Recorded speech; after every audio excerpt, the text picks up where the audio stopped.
ठीक है। Good afternoon friends, मैं डॉक्टर अतुल लोहिया। आज की क्लास शुरू करते हैं। 3 दिन का एक सेमिनार हमने प्लान किया था कि ताकि आप लोग जान पाएं कि बेसिकली निबंध क्या है, कैसे पढ़ना है और हम लोगों की अप्रोच क्या होने वाली है।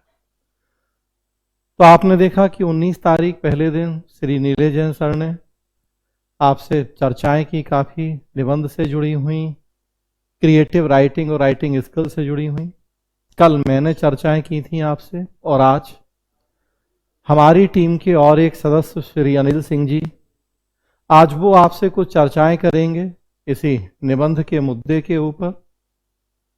और तब कल से फिर हम प्रॉपरली क्लास शुरू कर देंगे। श्री नीलेश जैन सर से क्लास शुरू होगी। जैसा मैंने बताया था कि पहले हम थ्योरी वाला पार्ट पढ़ेंगे, मतलब ये जानेंगे कि क्रिएटिव राइटिंग और राइटिंग स्किल क्या है, हम सिखाएंगे आपको वो चीज़ें, और तब उसके बाद फिर हम अप्लाइड सेक्शन पे आएंगे। तो आज श्री अनिल सिंह सर क्लास लेंगे। पीछे मैंने चर्चा की थी आपसे अपनी टीम के कुछ सदस्यों के बारे में। अनिल सिंह जी पॉलिटिकल एनालिस्ट और फ्रीलांस जर्नलिस्ट हैं।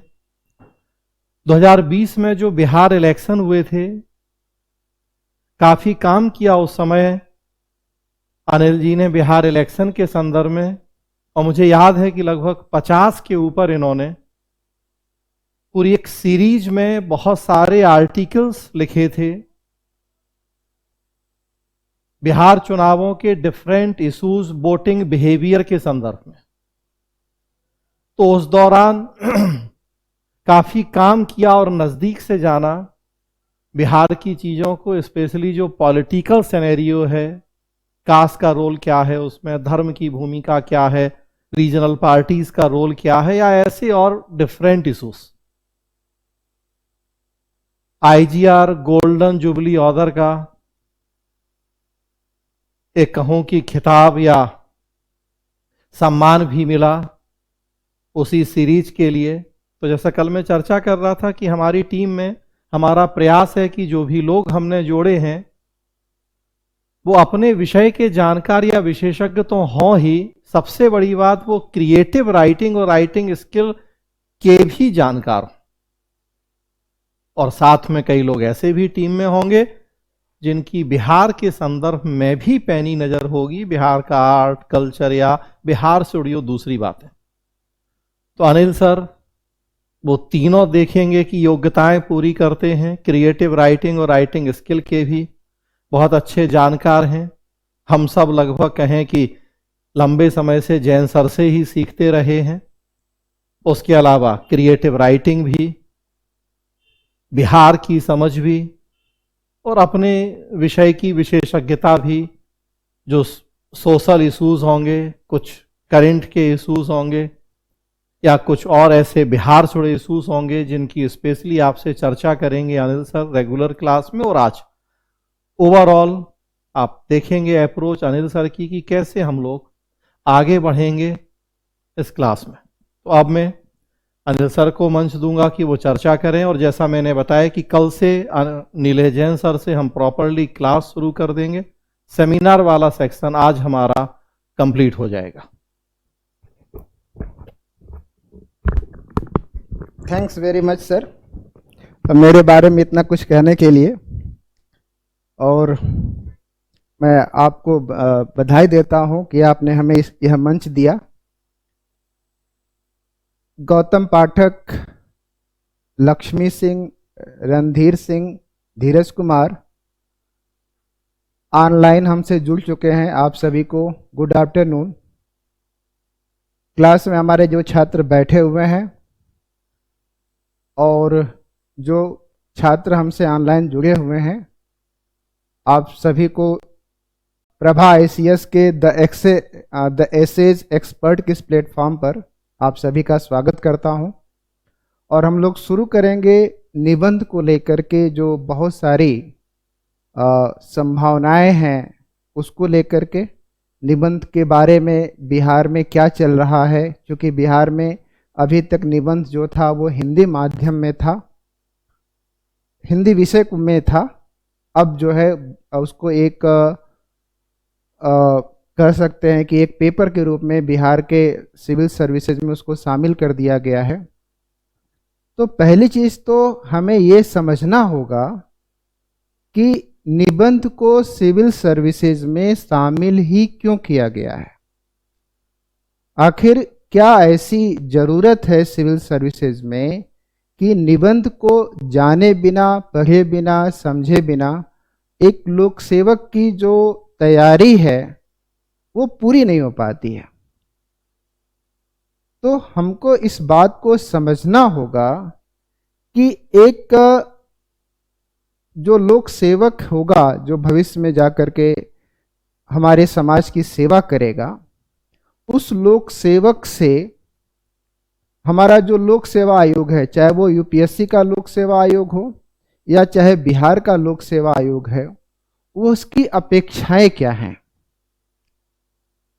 अगर हम देखें तो उन अपेक्षाओं को जब हम समझ लेंगे तो हमें ये समझ में आएगा कि हमें तैयारी कैसे करनी है।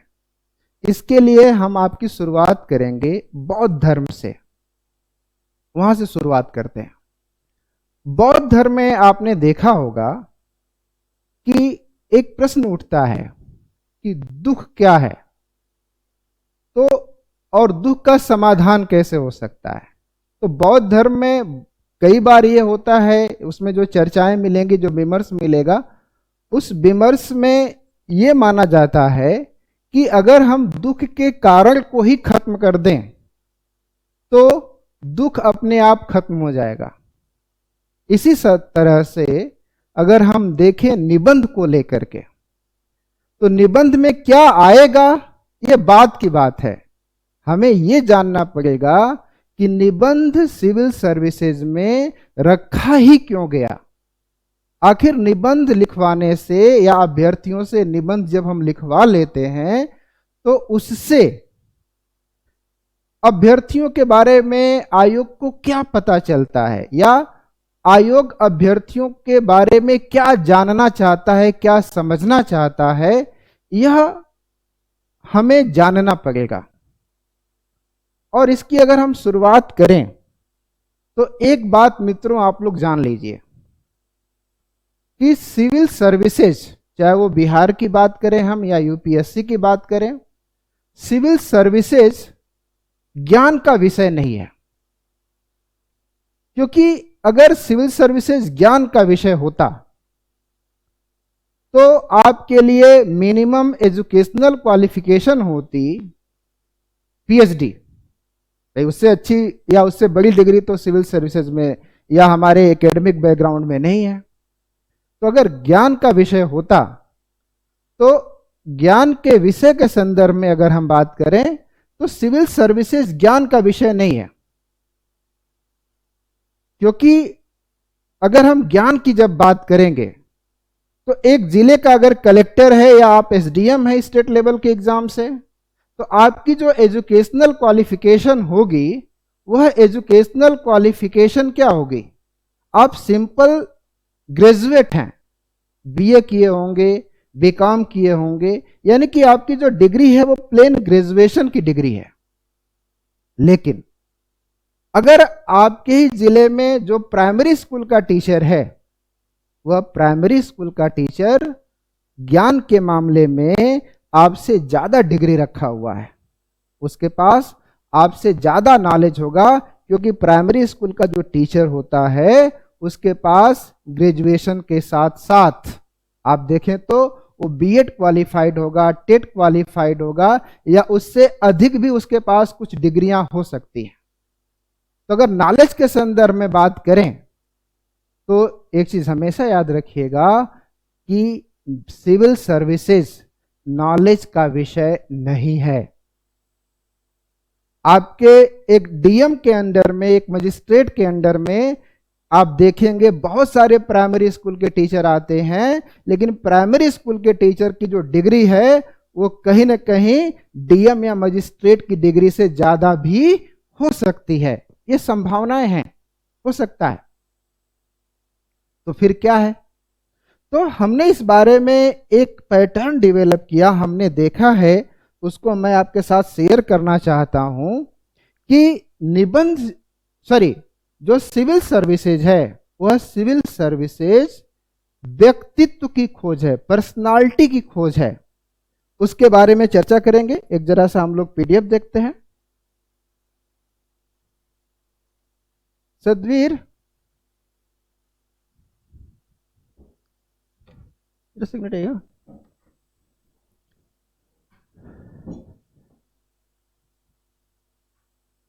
इस जरा से इसको मूव करना है यहां से। अच्छा, ये अच्छा, हाँ। तो पहली चीज हम लोग देखते हैं कि लोक सेवा आयोग एक अभ्यर्थी से क्या अपेक्षाएं रखता है। ठीक है, लोक सेवा आयोग एक अभ्यर्थी से क्या अपेक्षाएं रखता है। जैसा कि अभी हमने आपसे चर्चा किया कि जब आप लोक सेवा में जाते हैं तो वहां पर वह ज्ञान का विषय नहीं है, व्यक्तित्व की खोज है। लोक सेवा आयोग उसको एक ऐसी पर्सनालिटी की जरूरत है जो सरकार के जो दायित्व हैं उन दायित्वों को जनता के बीच में ले जा सके, जनता के बीच में उनका क्रियान्वयन कर सके, विकासात्मक कार्य कर सके और लोक नीतियों का क्रियान्वयन सुनिश्चित कर सके। तो इस तरह की पर्सनालिटी की जरूरत होती है और लोक सेवा आयोग इस तरह के व्यक्तित्व की खोज करता है अपनी परीक्षाओं के माध्यम से। तो यूपीएससी हो या बीपीएससी हो, उसमें जो एग्जाम का पैटर्न होता है, चाहे वो प्रीलिम्स हो, चाहे वह मेंस हो या वो इंटरव्यू हो, वह तीनों के माध्यम से व्यक्तित्व की खोज करता है और जो व्यक्तित्व उसकी अपेक्षाओं के अनुरूप होता है उसे वह चयन कर लेता है और जो उसकी अपेक्षाओं के अनुरूप व्यक्तित्व नहीं मिलता है उसका चयन नहीं हो पाता है। तो एक चीज ध्यान रखिएगा मित्रों, अगर सिविल सर्विसेज में आप क्वालिफाई होना चाहते हैं तो आपके लिए जरूरी है कि आप अपने व्यक्तित्व का विकास करें। हाँ, ये मैं जरूर कहूंगा कि व्यक्तित्व में ज्ञान भी शामिल है, लेकिन ज्ञान और व्यक्तित्व एक नहीं हो सकते। इसलिए व्यक्तित्व विकास पर बल देना है। अगर हम बात करें तो व्यक्तित्व किसको कहते हैं, अब बात आएगी कि अगर सिविल सेवा व्यक्तित्व की खोज कर रही है तो व्यक्तित्व किसको कहा जाए, व्हाट इज पर्सनालिटी। तो अगर पर्सनालिटी की एक सामान्य सी हम परिभाषा देखें तो उसमें हम कह सकते हैं व्यक्तित्व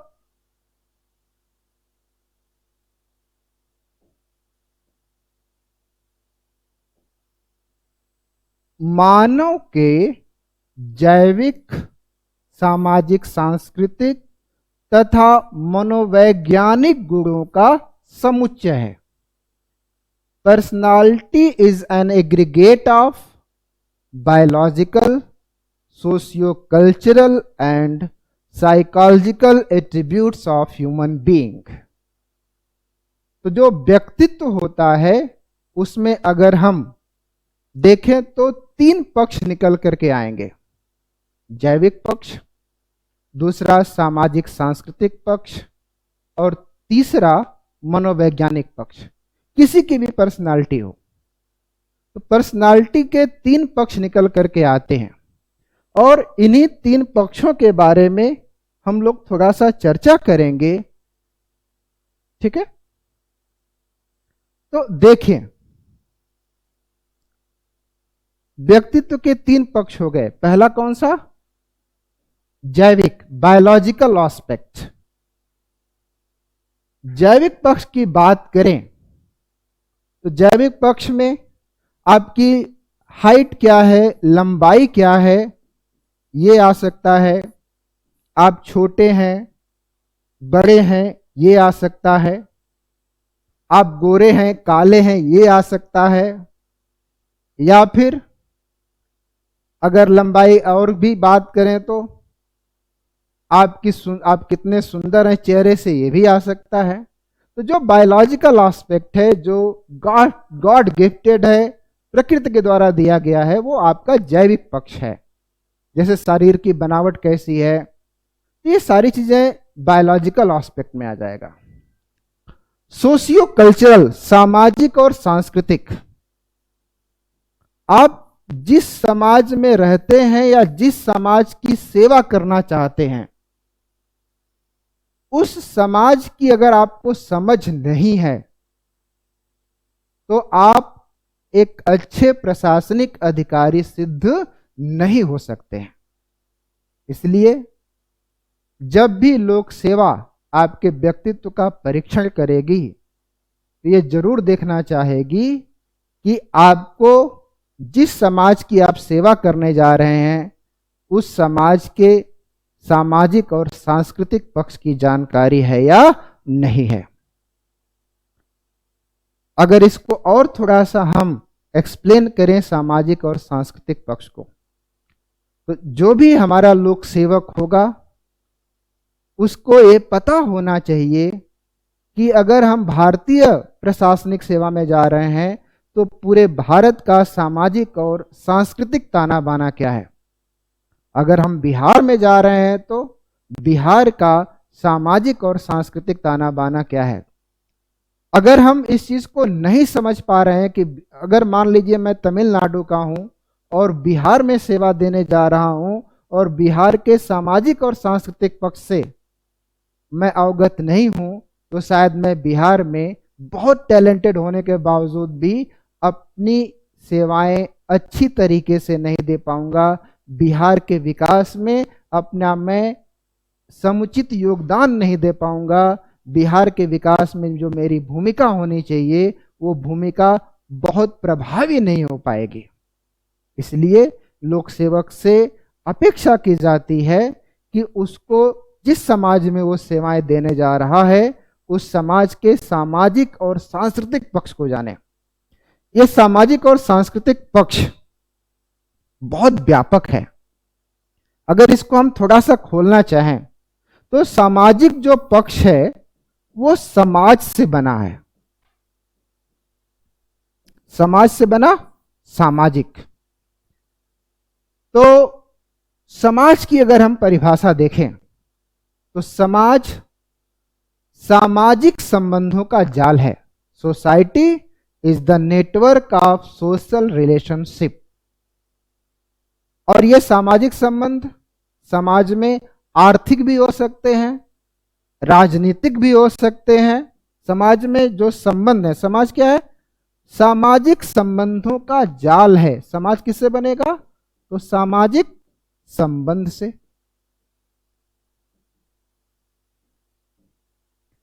तो समाज सामाजिक संबंधों का जाल है और ये जो सामाजिक संबंध होते हैं वह कई रूपों में दिखाई देंगे। जैसे हम बिहार के संदर्भ में बात करें तो बिहार के सामाजिक संबंधों में जाति एक महत्वपूर्ण आयाम है। इसके अलावा बिहार में लोगों के बीच में आर्थिक संबंध भी होंगे, राजनीतिक संबंध भी होंगे और अन्य प्रकार के संबंध भी हो सकते हैं। तो समाज सामाजिक संबंधों का जाल है। इसलिए जो बिहार में समाज को नहीं समझेगा वह सामाजिक संबंधों को नहीं समझ पाएगा, और सामाजिक संबंधों को अगर आप नहीं समझ पाए तो फिर उस समाज के लिए क्या करना है, क्या नहीं करना है, उस समाज को कैसे हैंडल करना है, ये आप कभी नहीं कर पाएंगे। तो समाज को जानना जरूरी होता है। और जैसा कि हमने बताया समाज जो है वह किससे बना है? सामाजिक संबंधों से। तो एक चीज याद रखिएगा मित्रों कि हम हर व्यक्ति से हर तरह का सामाजिक संबंध नहीं बना सकते। क्यों नहीं बना सकते? संबंधों की एक सीमा होती है। जैसे अगर हमारा कोई अपना बच्चा है उसको हम गले लगा लेते हैं। हमारे परिवार में हमारी बहन है, हमारे भाई हैं, उनसे संबंधों की एक दूरी होती है। हमारा जो छात्र है उससे थोड़ी और दूरी बढ़ जाती है। हमारे वरिष्ठ अधिकारी होते हैं तो उनके पास, बहुत पास हम जाकर के उनसे विचार विमर्श नहीं कर पाते हैं। एक एटिकेट, एक डिकोरम होता है। तो हम समाज में कोई भी व्यक्ति हो, वो किसी दूसरे व्यक्ति के साथ कैसा संबंध स्थापित करेगा, उन संबंधों में कितनी निकटता या कितनी दूरी होगी, कई बार इसको निर्धारित करती है उस समाज की संस्कृति। संस्कृति निर्धारित करती है कि हम किस व्यक्ति के साथ कैसा संबंध स्थापित करेंगे।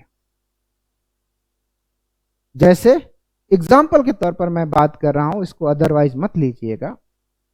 हिंदू धर्म या हिंदू समाज की बात कर लें तो हिंदू समाज में चाहे वो मातृपक्ष हो या पितृपक्ष हो, दोनों में वैवाहिक संबंध सामान्यतः नहीं होते हैं, मनाही होती है।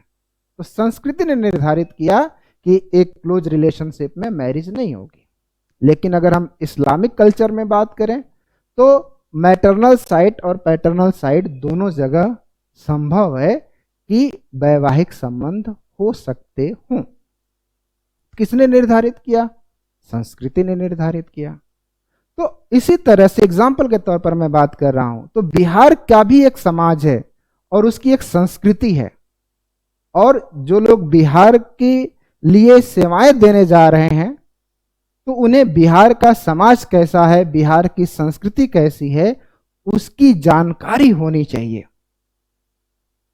अभी आप देखेंगे कुछ दिनों पहले बिहार लोक सेवा आयोग के जो चेयरमैन हैं, उन्होंने एक प्रेस कॉन्फ्रेंस किया था और उसमें कुछ बातें भी बताई थी, उस पर हम लोग आगे डिटेल में चर्चा करेंगे। उन्होंने कहा था कि जो निबंध होगा, अभी मैं चर्चा करूंगा उस विषय पर, उस निबंध में 3 पार्ट होंगे और जो तीसरा हिस्सा होगा वह तीसरा हिस्सा बिहार केंद्रित होगा, बिहार पर आधारित होगा। और उन्होंने एक बड़ा अच्छा एग्जाम्पल दिया था, भोजघरी कुहाड़ा। अब अगर आप बिहार से बिलोंग नहीं करते हैं तो आपको भोजघरी कुहाड़ा का मतलब समझ में नहीं आएगा, और नहीं समझ में आएगा तो वहां के लोग क्या कहना चाहते हैं वह आपको समझ में नहीं, जब नहीं आएगा तो आप लोगों की अपेक्षाओं को पूरा नहीं कर पाएंगे, एक अच्छे प्रशासनिक अधिकारी सिद्ध नहीं हो पाएंगे। तो इसलिए उन्होंने कहा कि एक निबंध का जो 3 पोर्शन होगा उसमें से तीसरा पोर्शन बिहार केंद्रित होगा। उस पर हम अभी चर्चा करेंगे आने वाले समय में, आज ही चर्चा करेंगे। तो व्यक्तित्व, लोक सेवा आयोग के लिए व्यक्तित्व महत्वपूर्ण होता है। उसका एक जैविक पक्ष होगा, दूसरा सामाजिक सांस्कृतिक पक्ष होगा, और तीसरा जो पक्ष होता है वो होता है मनोवैज्ञानिक, साइकोलॉजिकल एस्पेक्ट।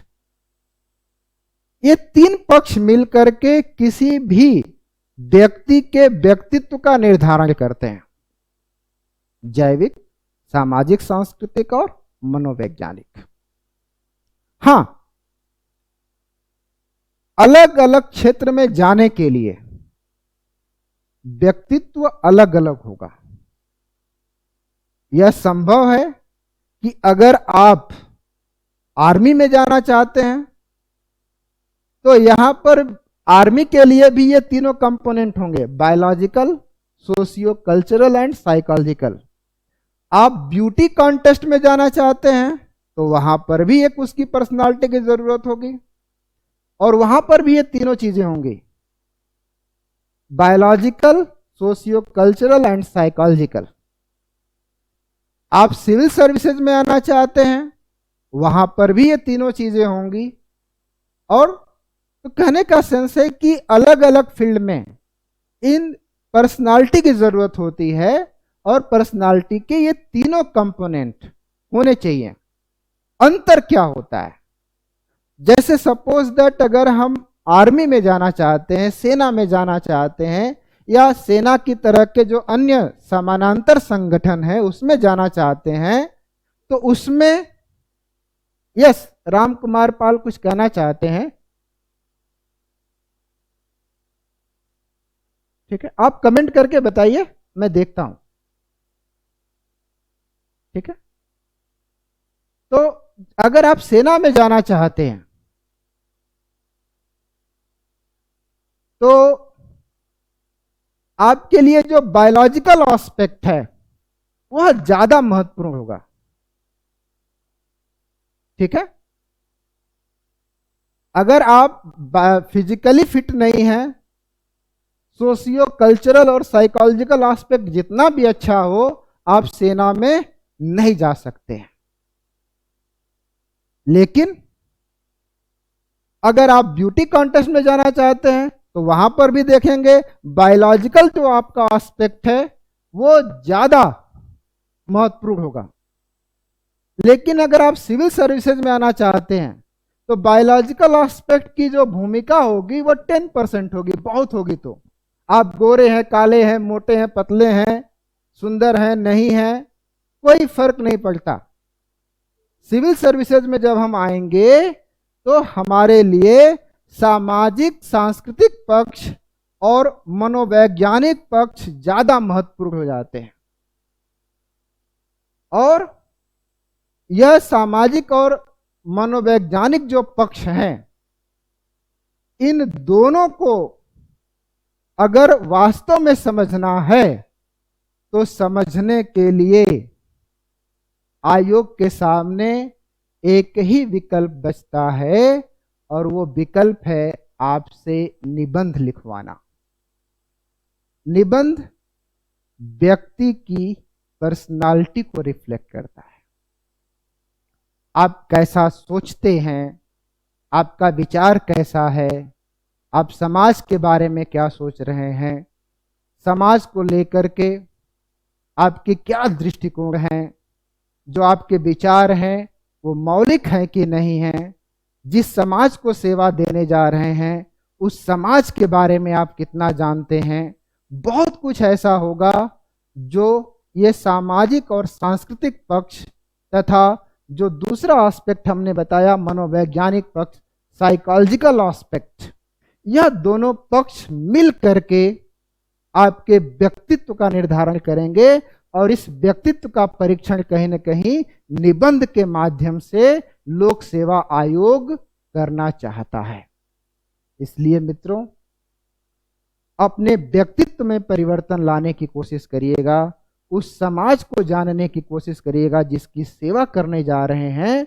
और दूसरी तरफ साइकोलॉजिकल जो एस्पेक्ट होता है पर्सनालिटी का, इसको भी इम्प्रूव करने की कोशिश करिएगा। साइकोलॉजिकल एस्पेक्ट में क्या शामिल हो सकता है? इसमें पहली जो बात होनी चाहिए एक सिविल सर्वेंट की दृष्टि से वो है मौलिकता। आपकी सोच, आपका दृष्टिकोण, आपका विजन सब कुछ मौलिक होना चाहिए। ठीक है, अगर इसको मौलिकता को, ओरिजिनलिटी को अगर हमें समझना है तो इसको हम लोग, अगर आप सिविल सर्विसेज की तैयारी कर रहे हैं तो मूल अधिकारों से भी जोड़ सकते हैं। देखिए, कई लोग ऐसा कहते हैं कि मूल अधिकार को मौलिक अधिकार भी बोला जा सकता है, लेकिन ऐसा नहीं है। मूल अधिकार है और मौलिक अधिकार मौलिक है। मूल मौलिक नहीं हो सकता। मूल अधिकार की इंग्लिश है फंडामेंटल राइट्स। इसका सेंस ये है कि वो, मूल का अर्थ होता है रूट भी, रूट का अर्थ होता है कि जिसके बिना एक व्यक्ति अपने व्यक्तित्व का विकास नहीं कर सकता है।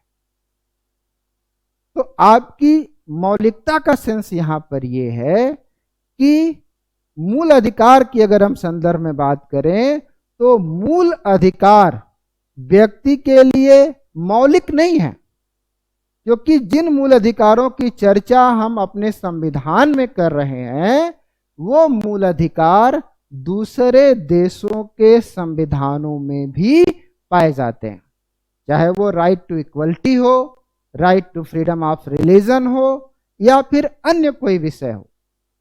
तो ये मूल हैं।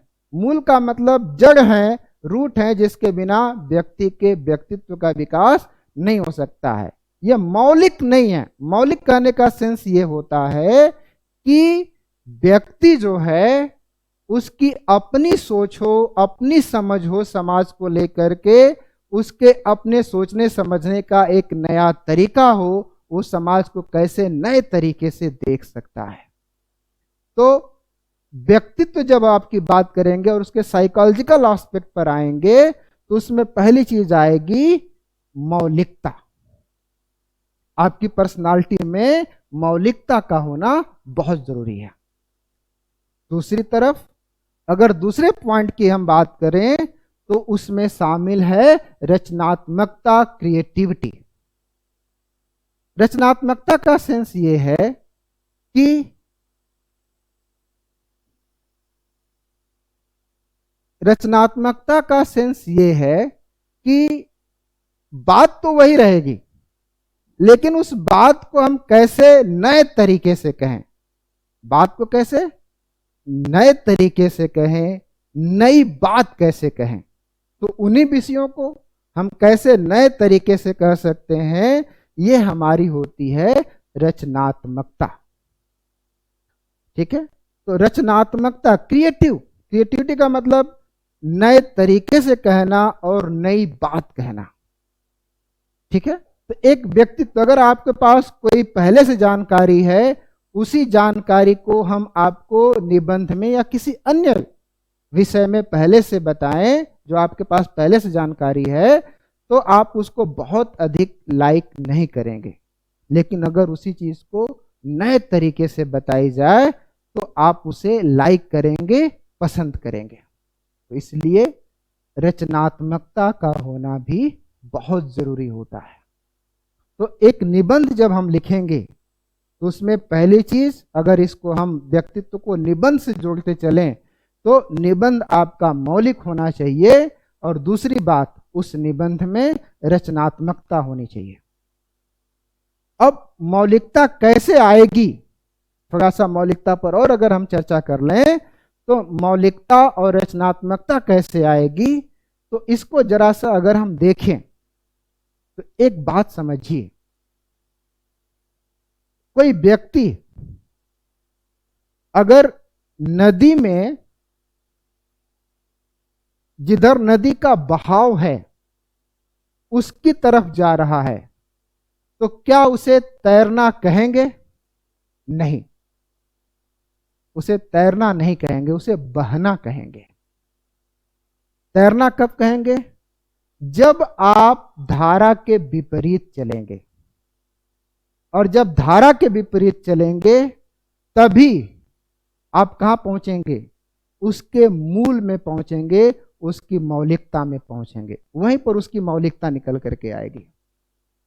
इसीलिए सिविल सर्विसेज में जब आप तैयारी करने आते हैं तो आपकी जो जॉब है वो बहुत हायर लेवल की है, A1 क्लास की जॉब है, लेकिन आपके जो टीचर और मेंटर होते हैं वो मौलिकता लाने के लिए क्या कहते हैं आपसे कि पहले बेटा बेसिक पढ़ो, NCERT पढ़ो, छोटे छोटे क्लासेस की किताबें पढ़ो, 6 से लेकर 12 तक की NCERT पढ़ो। यानी कि अपनी मौलिकता को अगर निखारना है तो उन छोटी छोटी बातों की तरफ जाओ जो आपके अवधारणात्मक समझ को क्या करती हूं?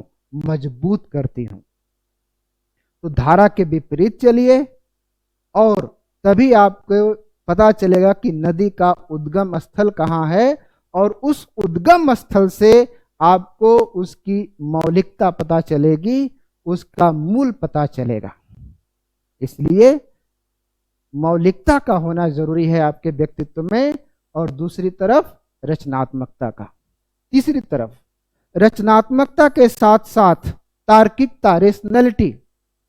हम आपको कोई चीज देना चाहते हैं, या आप एक प्रशासनिक अधिकारी हैं, आप जनता को कोई चीज समझाना चाहते हैं, तो आप ये कह दीजिए कि ये बात गलत है, जनता नहीं मानेगी।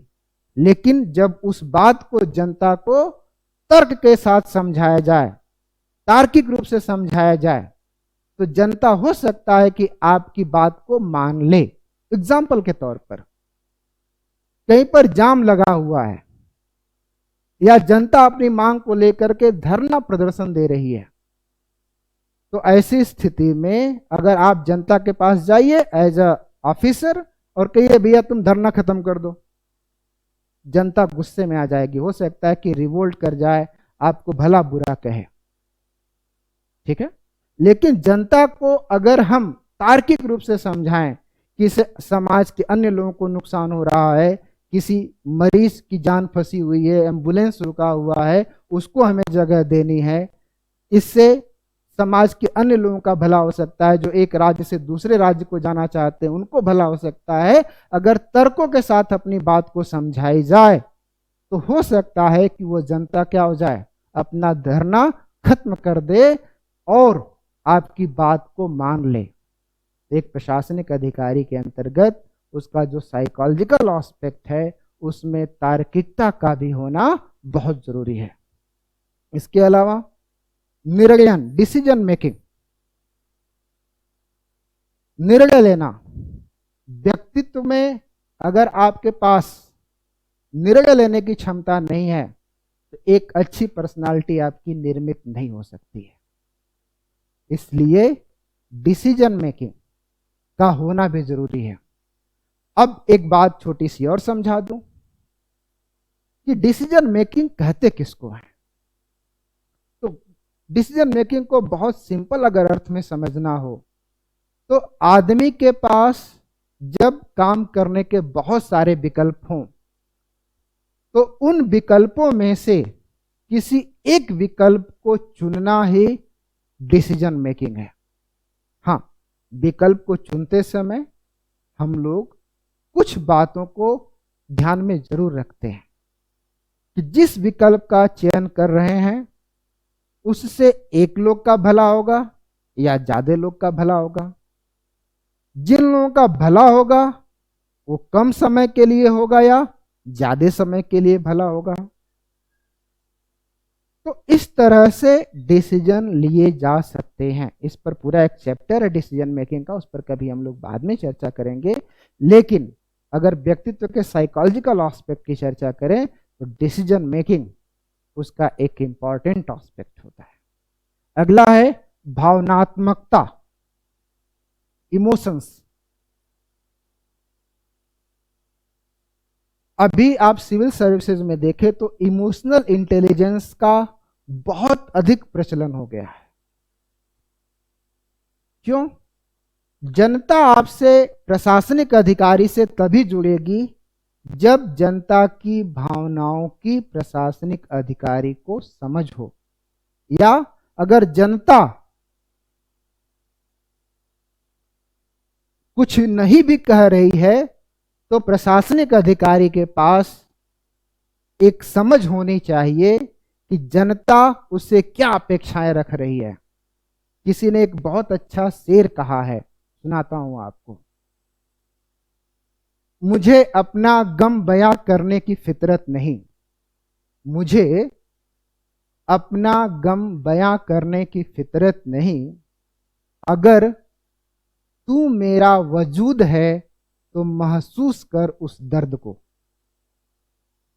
कहने का सेंस यह है कि एक प्रशासनिक अधिकारी है तो उसके पास अगर जनता आ रही है अपनी समस्याओं को लेकर के, तो हो सकता है कि वो अपनी बात को बहुत अच्छे तरीके से नहीं कह पाए। लेकिन एक प्रशासनिक अधिकारी होने के नाते हमारी जिम्मेदारी बनती है कि उस जनता की भावनाओं को, दुख दर्द को हम क्या कर सकें, समझ सकें, और समझ करके उसका समाधान भी कर सकें। तो भावनात्मकता, इमोशनल इंटेलिजेंस प्रशासन में बहुत जरूरी है। इसके अलावा आपका दृष्टिकोण कैसा है, अप्रोच कैसी है।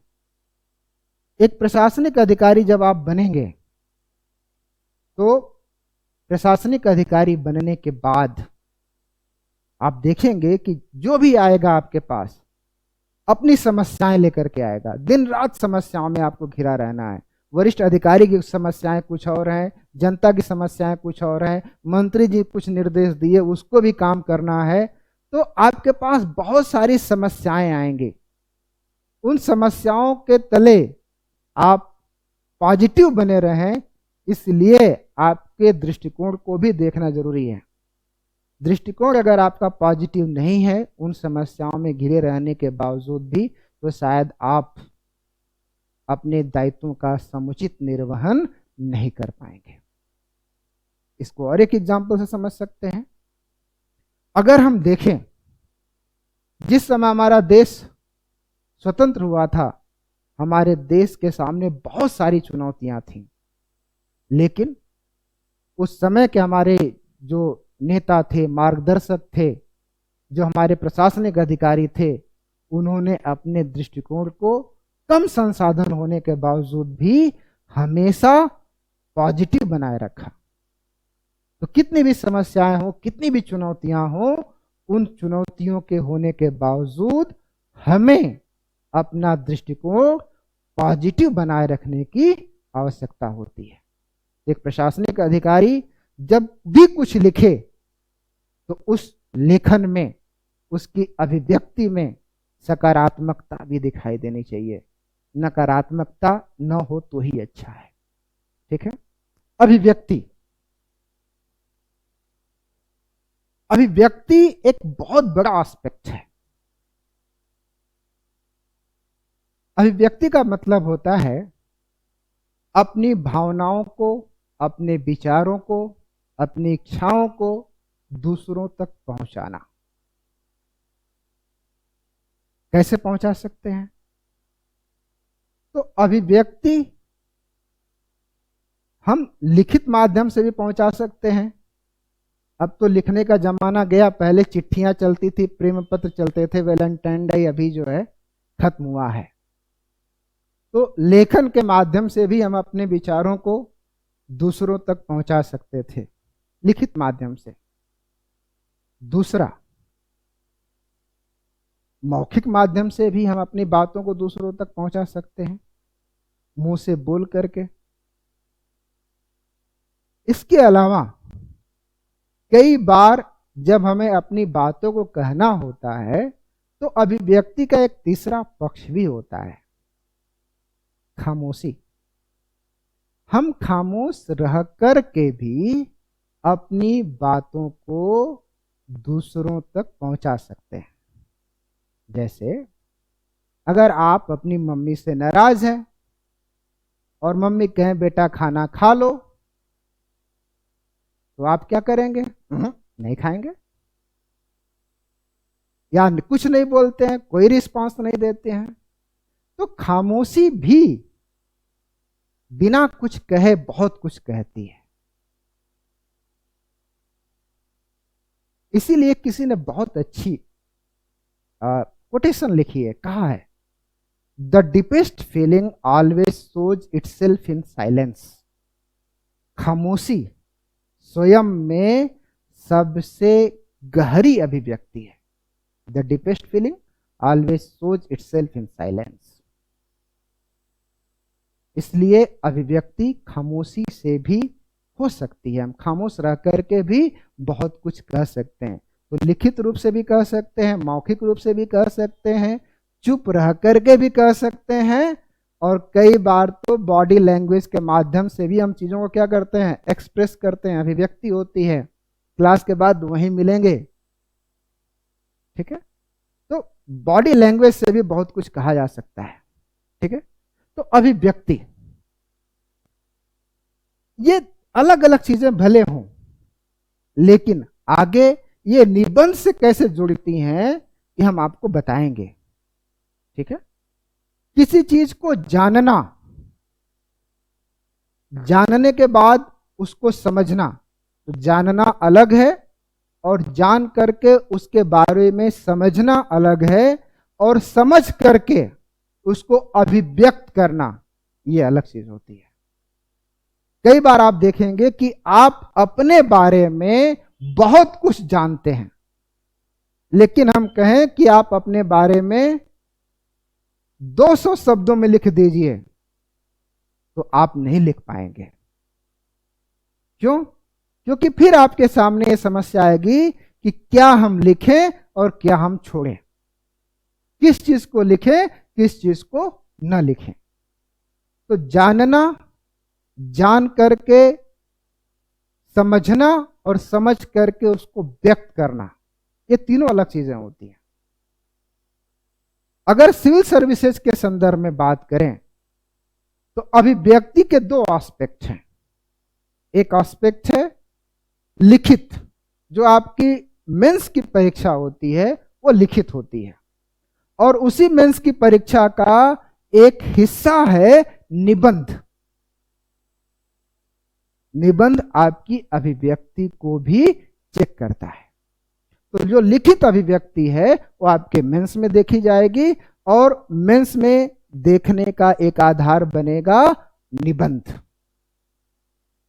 दूसरी बात, जो आपकी मौखिक अभिव्यक्ति है, जो व्यक्तित्व का मौखिक एस्पेक्ट है, जब आप मेंस क्वालिफाई कर लेंगे तो इंटरव्यू में आपके हम क्या देखेंगे, आपके जो मौखिक अभिव्यक्ति, कैसे आप दूसरों को समझा पाते हैं, दूसरों को कन्वे कर पाते हैं, कैसे आप डिसीजन लेते हैं। तो कई बार मौखिक अभिव्यक्ति के माध्यम से भी आपके व्यक्तित्व का परीक्षण किया जाता है। तो अभिव्यक्ति लिखित भी हो सकती है और मौखिक भी हो सकती है।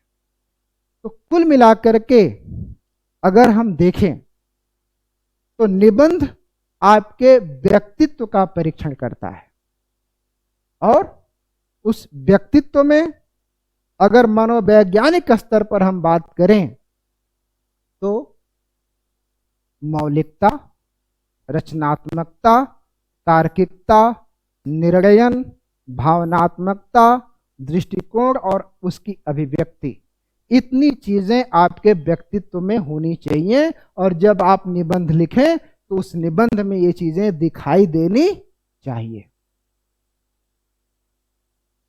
और ये चीजें किस संदर्भ में, जब ये सारी चीजों की बात होगी तो उसका संदर्भ क्या होगा, तो जिस समाज को आप सेवाएं देने जा रहे हैं उस समाज और संस्कृति की आपको कितनी अच्छी समझ है।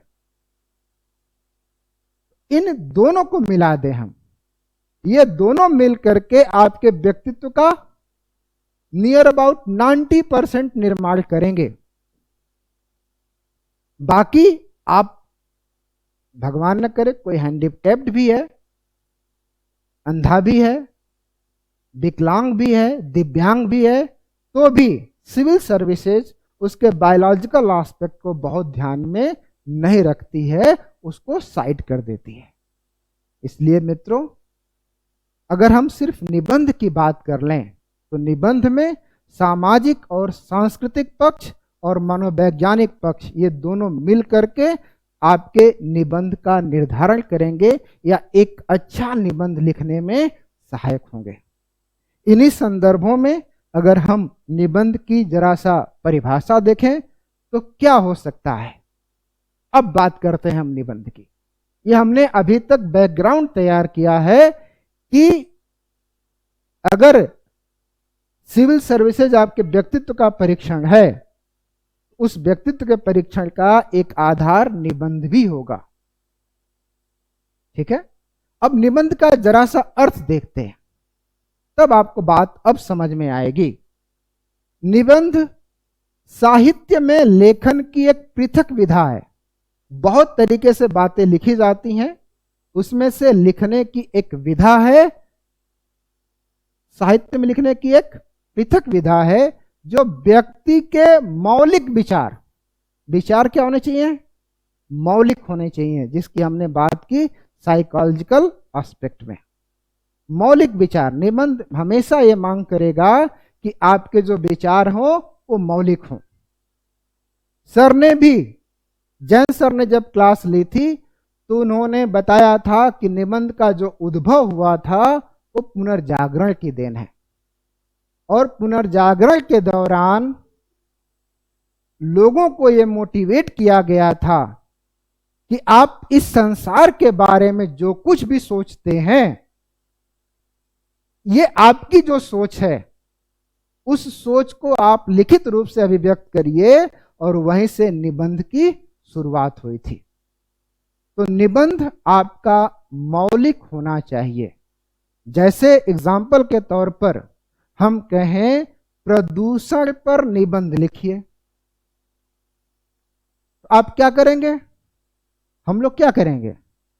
हम लोग जो परंपरागत रूप से निबंध लिखते हैं उसमें क्या लिख देते हैं? प्रदूषण का अर्थ लिख देंगे और लिख देंगे प्रदूषण 5 प्रकार का होता है। ध्वनि प्रदूषण, वायु प्रदूषण, जल प्रदूषण, कुछ और भी अपना जो भी आप लोग लिख लेंगे। लेकिन इसमें कौन सी मौलिकता आपने लिख दी? किस बात पर नंबर मिले आपको?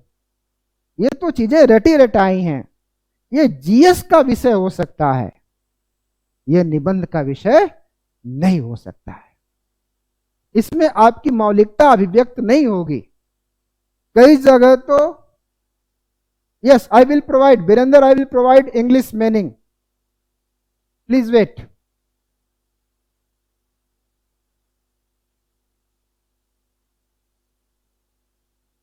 मौलिकता, ओरिजिनलिटी,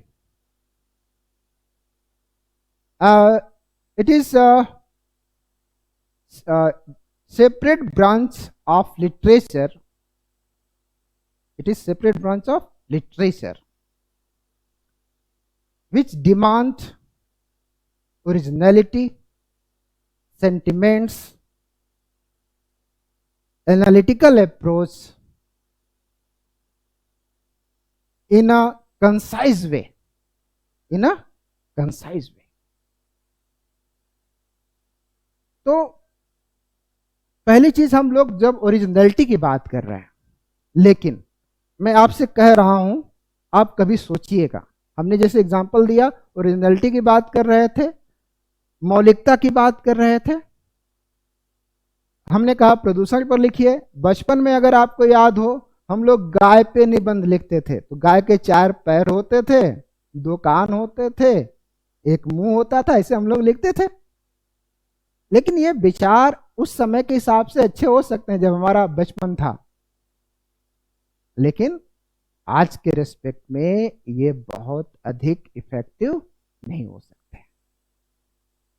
अगर मैं आपको, चलिए आप लोग हमसे जुड़े हुए हैं, जुड़े रहे हैं,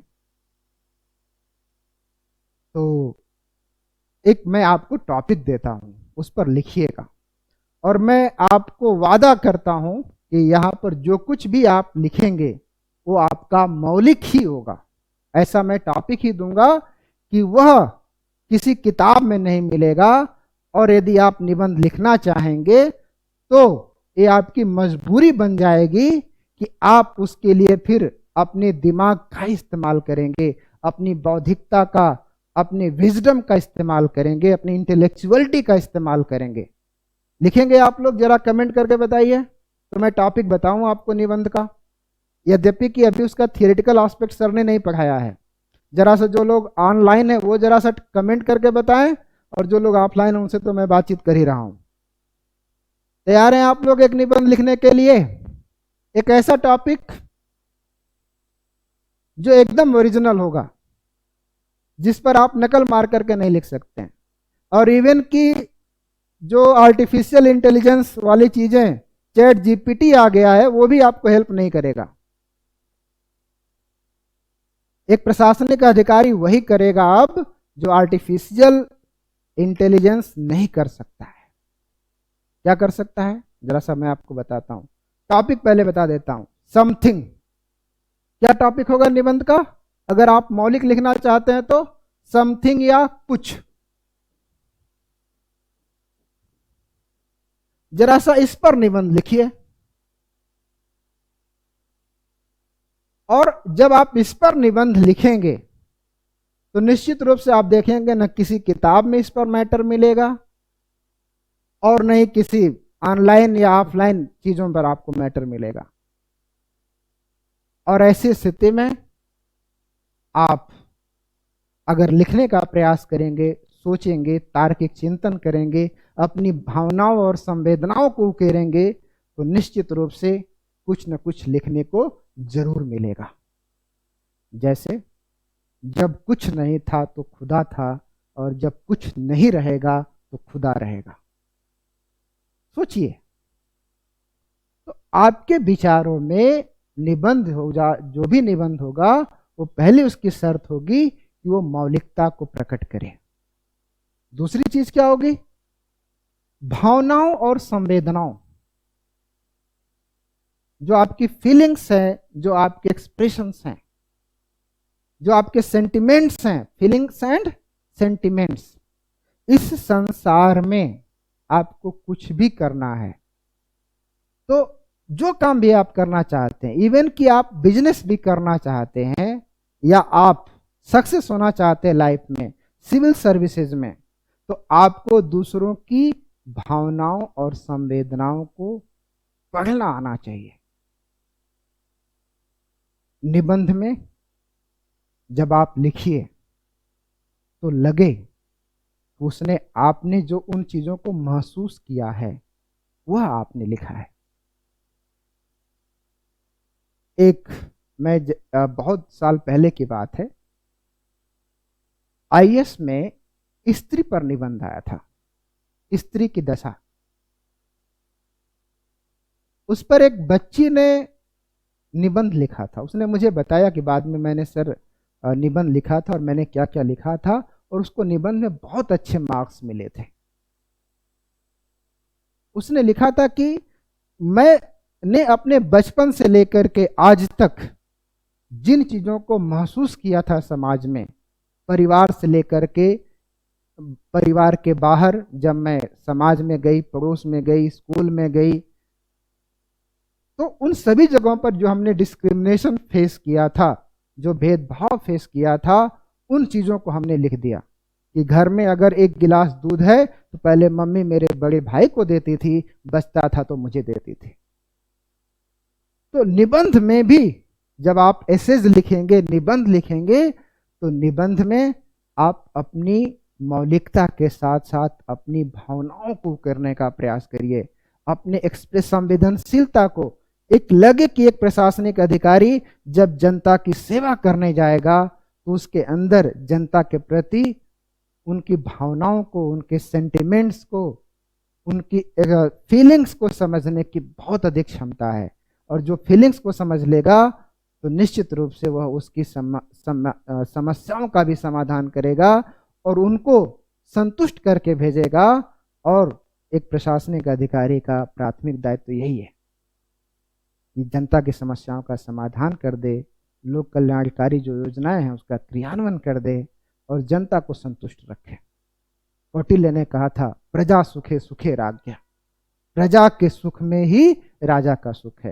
तो एक प्रशासनिक अधिकारी जब जनता की भावनाओं को और उसकी संवेदनाओं को समझेगा और उसको समझ करके जनता की समस्याओं का समाधान करेगा तो प्रजा हमेशा सुखी रहेगी, हमारी जनता हमेशा सुखी रहेगी। ठीक है। इसके अलावा तीसरी चीज, बोध, अंडरस्टैंडिंग। किसी दिए गए विषय पर निबंध में आपने क्या सोचा, आपकी समझ क्या है, यह समझ भी मायने रखती है। जैसे मैं आपको एक दो एग्जाम्पल बताता हूं अच्छे निबंध की। जैसे, काश जवानी जानती, काश बुढ़ापा सक्षम होता। काश जवानी जानती, काश बुढ़ापा सक्षम होता। यह निबंध है, आईएएस में पूछा हुआ है। आगे वाली क्लास में, आने वाली क्लास में हम चर्चा करेंगे। आप लोग बता सकते हैं कि इस निबंध में आप क्या समझ रहे हैं? काश जवानी जानती, काश बुढ़ापा सक्षम होता। आप लोग कुछ बताएंगे जो आप लोग बैठे हुए हैं सामने? काश जवानी जानती, काश बुढ़ापा सक्षम होता। जो लोग ऑनलाइन हमें सुन रहे हैं वो भी अपनी बातों को कमेंट बॉक्स में लिख सकते हैं। कोई लिखना चाहेंगे? जरा लिखकर बताइए। गौतम, लक्ष्मी, रणधीर, धीरज, रोशन कुमार, इसका आप क्या समझते हैं? काश जवानी जानती, काश बुढ़ापा सक्षम होता। अगर इस निबंध को थोड़ा सा हम एक्सप्लेन करें, चलिए बताते हैं। काश जवानी जानती, जवानी में बहुत अधिक हमारे पास ऊर्जा होती है, हम बहुत कैपेबल होते हैं, बहुत सक्षम होते हैं। काश जवानी जानती, मतलब जवानी के पास क्या हो, अंडरस्टैंडिंग हो, समझ हो। ठीक है, तो जवानी के पास एनर्जी बहुत है, वो काम बहुत कर सकता है, कैपेबल बहुत है। समय रहते समझ नहीं, हाँ यस राइट, लक्ष्मी सिंह ने लिखा समय रहते समझ नहीं। तो काश जवानी जानती। तो जवानी में हमारे पास, जब हम यंग जनरेशन होते तो एनर्जी बहुत होती है, काम करने की क्षमता बहुत होती है, लेकिन कोई अनुभव नहीं होता। और इसी तरह से काश बुढ़ापा सक्षम होता। तो बुढ़ापे में जीवन का बहुत अधिक हमारे पास एक्सपीरियंस है, पास्ट एक्सपीरियंस है, अनुभव है, लेकिन उस अनुभव को एग्जीक्यूट करने के लिए हमारे पास अब एनर्जी, कैपेसिटी या फिर ऊर्जा नहीं बची हुई है। इस तरह की जब बातें, जब इस तरह के जब निबंध आएंगे, उस पर आपकी क्या अंडरस्टैंडिंग है, क्या आपका बोध है, तो वह बोध यह सुनिश्चित करेगा कि आपकी कितनी डीप एनालिसिस है, कितनी गहन अभिव्यक्ति है विषयों को लेकर के, कितनी आपकी अच्छी समझ है। और भी आपसे हम बात कर सकते हैं, जैसे अगर वीरेंद्र इंग्लिश में आपसे बात हम करना चाह रहे थे, एक टॉपिक है, आप लिखिएगा, क्योंकि आप इंग्लिश मीडियम के हैं जैसा कि लग रहा है, लाइफ बियॉन्ड डेथ।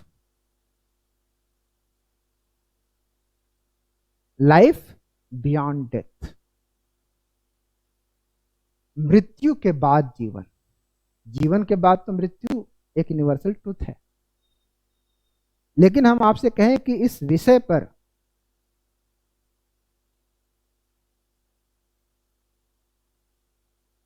अगर कुछ लिखना हो, लाइफ बियॉन्ड डेथ, जरा सोचिएगा कि क्या मृत्यु के बाद भी कोई जीवन हो सकता है क्या।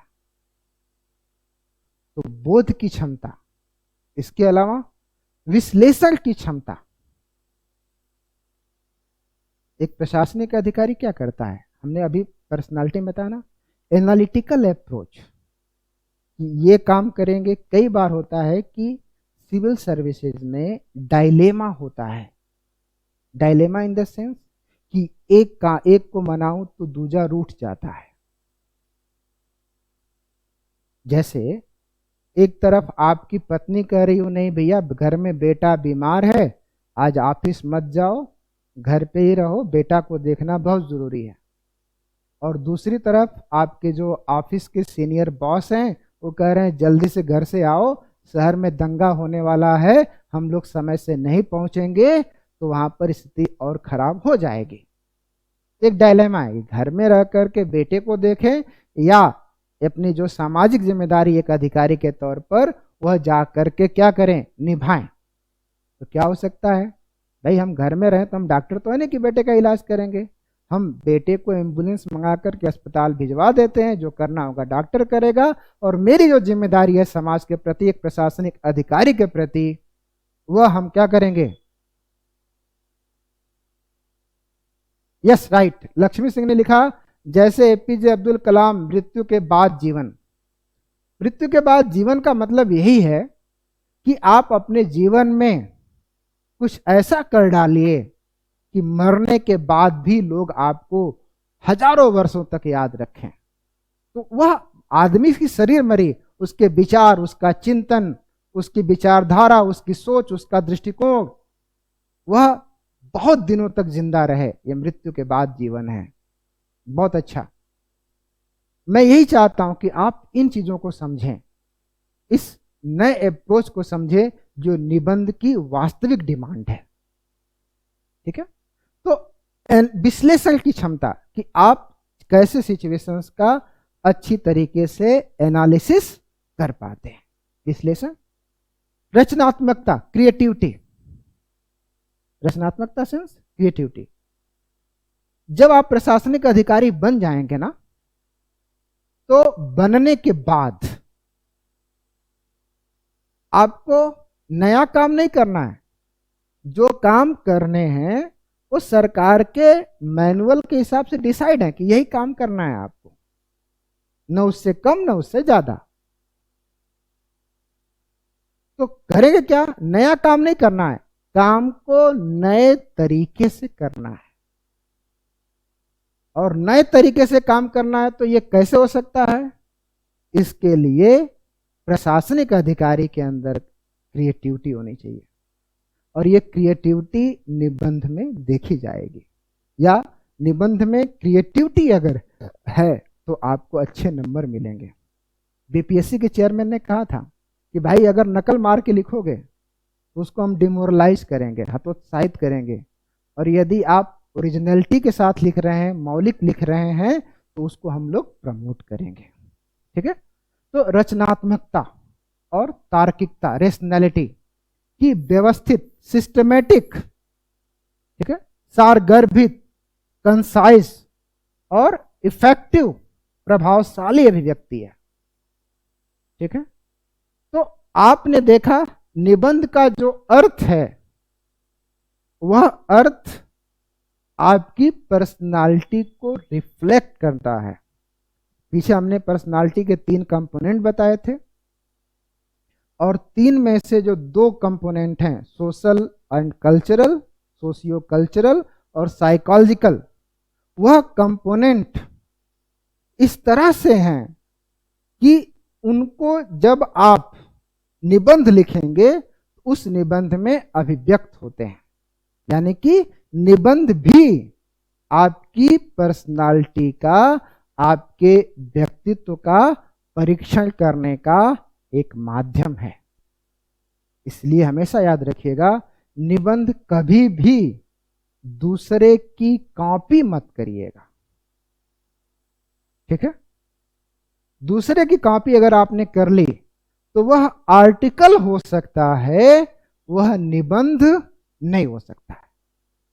एग्जाम्पल के तौर पर, अगर भारत में कोई भी घटना घटित होगी तो अगर 10 न्यूज़पेपर निकल रहे हैं तो उस घटना पर 10 न्यूज़पेपर की जो इंफॉर्मेशन होगी, जो फ्रंट पेज होगा, उस फ्रंट पेज पर जो इंफॉर्मेशन होगी, वर्ड अलग हो सकते हैं, शब्द अलग हो सकते हैं, शब्दों की संरचना अलग हो सकती है, लेकिन उसका जो मेन कंटेंट होगा वो सब समान होगा। चाहे वो दैनिक जागरण हो, द हिंदू हो, प्रभात खबर हो, या जितने भी न्यूज़पेपर हैं, एक घटना को लेकर फ्रंट पेज पर जो आर्टिकल लिखा जाएगा, उस आर्टिकल के जो कंटेंट है वो लगभग समान होंगे। उसको हम क्या बोलेंगे? उसको हम कहेंगे आर्टिकल। आर्टिकल लिखा हुआ है। ठीक है? लेकिन उसी घटना को लेकर के उसी न्यूज़पेपर के एडिटोरियल पेज पे अगर हम चले जाएं तो उस एडिटोरियल पेज पर आप देखेंगे अलग अलग एडिटर्स के जो दृष्टिकोण हैं, जो अप्रोच है, वो अलग अलग है।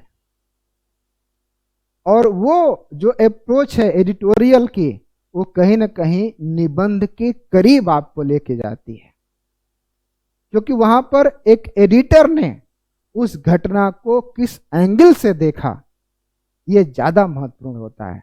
उसको देखने का क्या अप्रोच है, ये ज्यादा महत्वपूर्ण होता है। तो निबंध के माध्यम से लोक सेवा आयोग आपके दृष्टिकोण को, आपकी सोच को, आपके बोध, अंडरस्टैंडिंग को, आपके एक्सप्रेशंस को, आपकी फीलिंग्स को, आपके इमोशंस को, आपके ओरिजिनलिटी को चेक करना चाहता है। इसलिए जब भी आप निबंध लिखिए तो निबंध लिखते समय इन चीज़ों पर ध्यान में रखिएगा। और आगे जब कल से आपकी क्लास शुरू होगी तो ये तो कंटेंट की बातें हो गई, कंटेंट को कैसे प्रस्तुत करना है ये भी महत्वपूर्ण होता है। जैसे अगर हम लोग घर में बात करें, घर में अगर मम्मी खाना खिलाएं, खाना वही है, तो उनके खाना खिलाने और परोसने का ढंग घर के अन्य मेंबर की तुलना में ज़्यादा पोलाइट होगा, ज़्यादा विनम्र होगा, और उसमें ज़्यादा भावनाएं छुपी होंगी। आप लोग जरा कमेंट करके बताइए मैं सही कह रहा हूँ, गलत कह रहा हूँ। घर में जितने भी मेंबर हैं सब वही खाना देंगे, लेकिन अगर खाना वही माँ दे और माँ के सिवाय कोई और दे तो दोनों के खाना देने के तरीके में अंतर होगा। अंतर किस बात का होगा? कंटेंट तो वही है, उसको आपके सामने देने का, उसके साथ जो भावना जुड़ेगी, जो संवेदना जुड़ेगी, जो प्यार जुड़ेगा ना, वो कहीं और नहीं मिलेगा, किसी और से नहीं मिलेगा जो माँ दे सकती है। इसी तरह से कंटेंट टॉपिक का हो सकता है सेम, लेकिन उसको भी अगर आपके पास परोसने की क्षमता अच्छी है, उसको लिखने की स्किल अच्छी है, जिसको हम लोग राइटिंग स्किल बोलते हैं, तो आप उसको बहुत अच्छे तरीके से लिख सकते हैं, कह सकते हैं, लिख करके कह सकते हैं। इसलिए कल से जो हमारी क्लास होगी उसमें हमारे जो नीलेश जैन सर हैं, माननीय नीलेश जैन सर हैं, वो आपको लेखन शैली भी सिखाएंगे कि हम कैसे एक अच्छा निबंध लिख सकते हैं। ठीक है, तो उस पर भी हम लोग चर्चा करेंगे। तो निबंध आपको समझ में आया? ठीक ना? It is the concise and effective expression of an individual in the respect of originality, in the respect of feelings and emotions, in the respect of understanding, and in the respect of analytical approach on a particular topic. ठीक है, तो इस प्रकार से अगर निबंध की बात करें तो यह किसी भी दिए गए विषय पर, किसी भी दिए गए विषय या सब्जेक्ट पर व्यक्तिगत अभिव्यक्ति होती है। निबंध कभी भी दूसरे से मत लिखवाइएगा या दूसरे का देख करके मत लिखिएगा, ये आपकी अपनी सोच है। ठीक है, और चूंकि निबंध व्यक्ति की व्यक्तिगत सोच एवं दृष्टिकोण को प्रकट करता है, अतः एक ही विषय पर अलग अलग व्यक्तियों के निबंध की प्रस्तुति क्या होगी? अलग अलग हो सकती है। तो अब समझ में आया कि निबंध सिविल सर्विसेज में क्यों पूछे जाते हैं। तो इसका अगर हम कंसाइज वे में, सारगर्भित वे में अगर हम आपको अर्थ बताएं या इसका कारण बताएं, जैसा कि हमने शुरुआत किया था, तो इसका अर्थ होता है निबंध के माध्यम से जो कैंडिडेट्स हैं उनके व्यक्तित्व का परीक्षण करना, उनकी सोच कैसी है, उनकी समझ कैसी है, उनकी विश्लेषण करने की क्षमता कैसी है, उनकी तार्किकता कैसी है, वो कैसे अपने आप को अभिव्यक्त कर पाते हैं, रिप्रेजेंट कर पाते हैं। ठीक है, और क्यों ऐसा ये भी बताऊं आपको। कभी आप एक अधिकारी से मिले हैं, कोई एप्लीकेशन लेकर के गए हो किसी अधिकारी के पास, उस एप्लीकेशन आपका 4 पेज का होगा, लेकिन अधिकारी उस एप्लीकेशन पर जो रिमार्क्स लिखता है, जो कमेंट लिखता है, वो कितनी लाइन लिखता है? शायद 1 या 2 लाइन।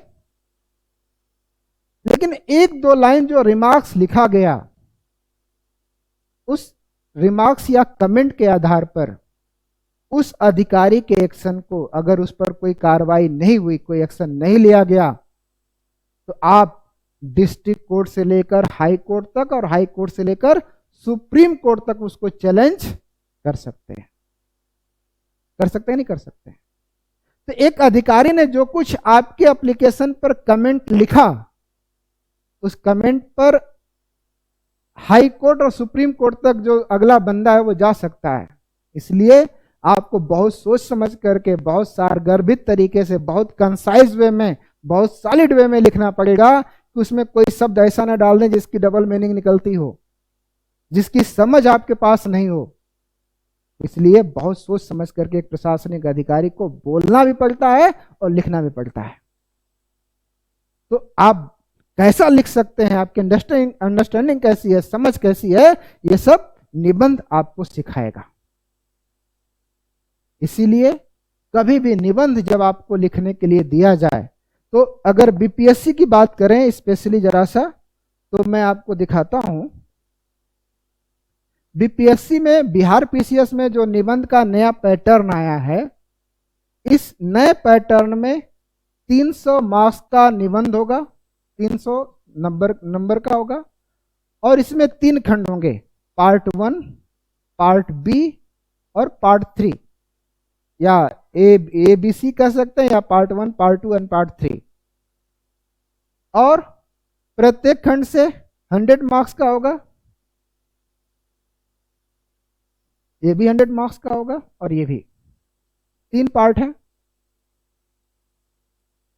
पार्ट 1 और पार्ट 2 जनरलाइज्ड होगा, जैसा कि बिहार पब्लिक सर्विस कमीशन के चेयरमैन ने कहा है, पार्ट 1 और पार्ट 2 क्या होगा, जनरलाइज्ड होगा, मतलब निबंध जैसे पूछे जाते हैं या पूछे जाते रहे वैसे पूछे जाएंगे। और जो पार्ट 3 है वह जो होगा बिहार से संबंधित होगा, बिहार केंद्रित होगा। अभी हमने आपको पीछे ही समझाया था कि पर्सनालिटी का एक एस्पेक्ट समाज और संस्कृति है।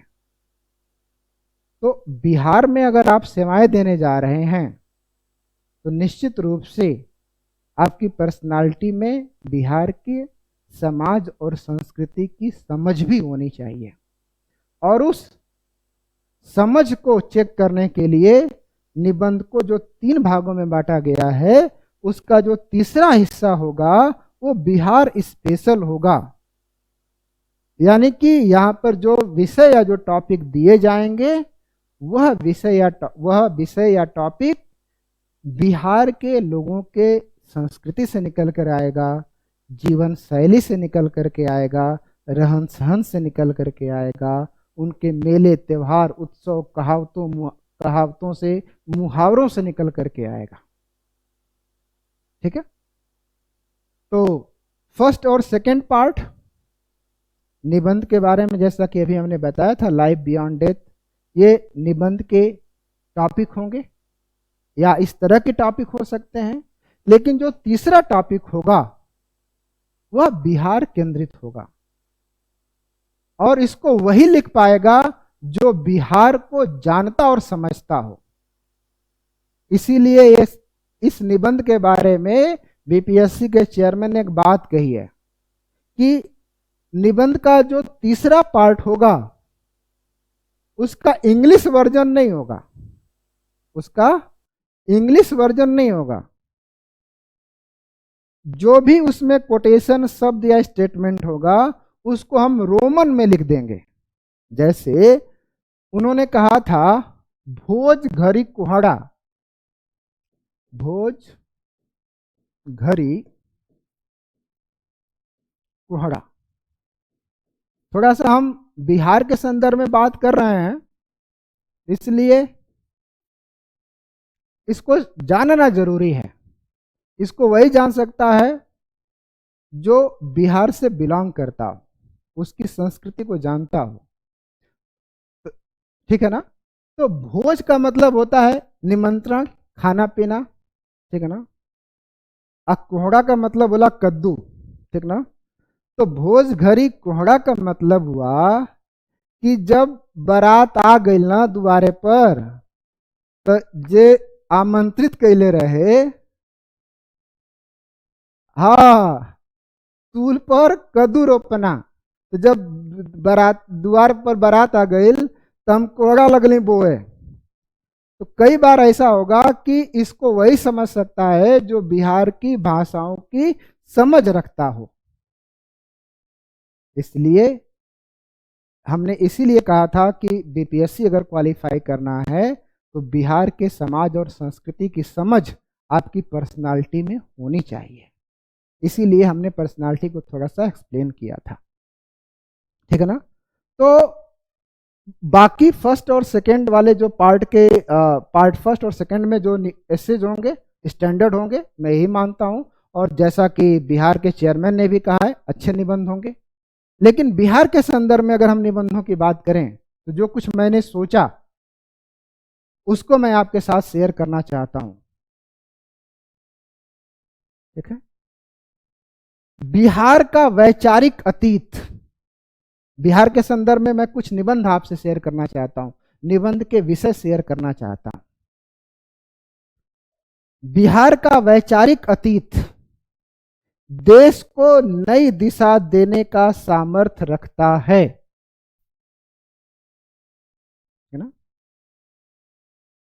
past ideology of Bihar is so rich that direct to the country, वह देश को निर्देश दे सकती है, देश को दिशा दे सकती है, उसको एक नए डायरेक्शन में ले आ सकती है। क्या समझते हैं आप इससे? जो लोग बिहार से संबंधित तैयारी कर रहे हैं वो लोग जरा सा जरूर कमेंट करके बताएं, तब हम आगे चलेंगे। क्योंकि यह सिर्फ ऐसा नहीं कि हम आपको पढ़ा दें और आप चले जाएं, यह जीएस में हो सकता है, निबंध में नहीं हो सकता है। यहाँ पर हमारा आपका इंगेजमेंट और इन्वॉल्वमेंट दोनों होना जरूरी है। मैंने जो कहा वो आपने समझा कि नहीं समझा, और आपने जो समझा वो सही समझा कि नहीं समझा। नहीं तो पता चला मैंने कहा कुछ और, आपने समझा कुछ और, लिखा कुछ और, तो फिर मामला जो है बिगड़ जाएगा। ठीक है, तो बिहार का वैचारिक अतीत देश को नई दिशा देने का सामर्थ्य रखता है। अगर इस बात में दम है कि नहीं, पहले तो ये बताइए।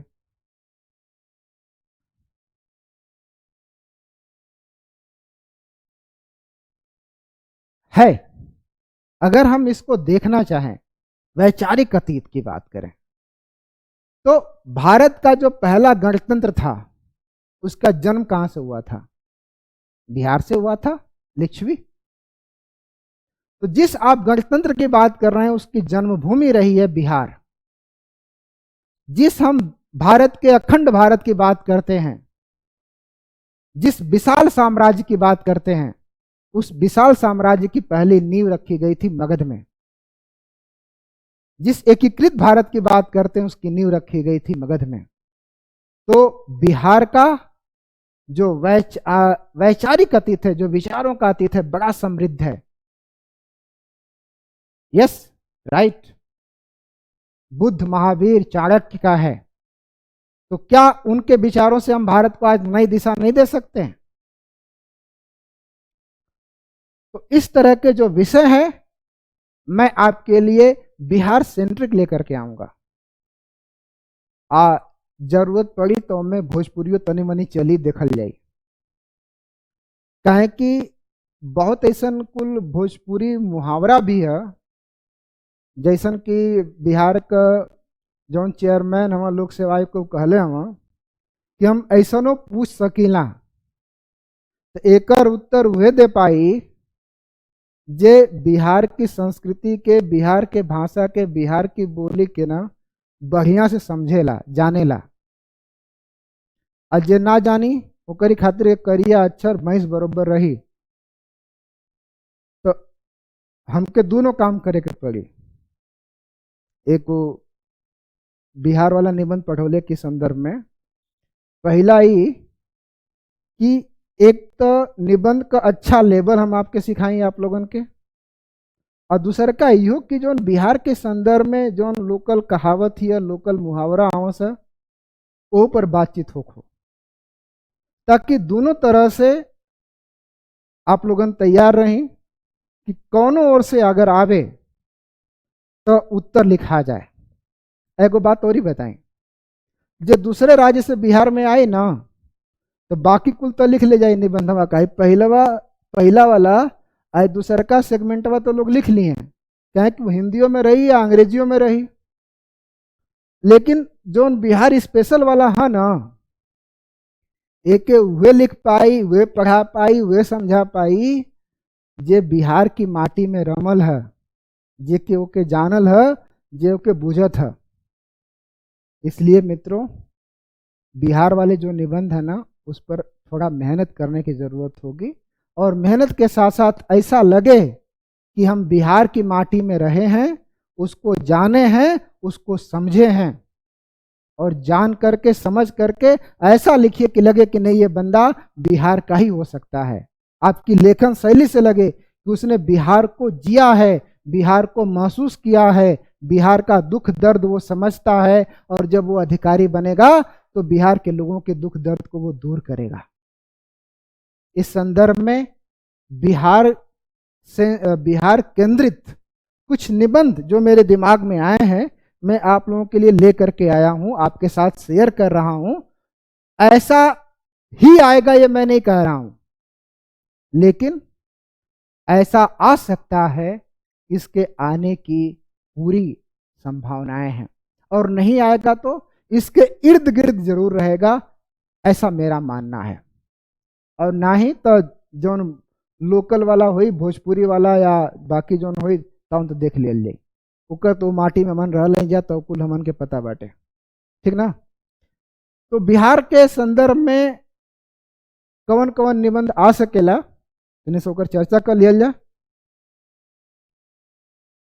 तो बहुत दिनों से हम लोग आपके साथ एक टॉपिक डिस्कस कर रहे हैं।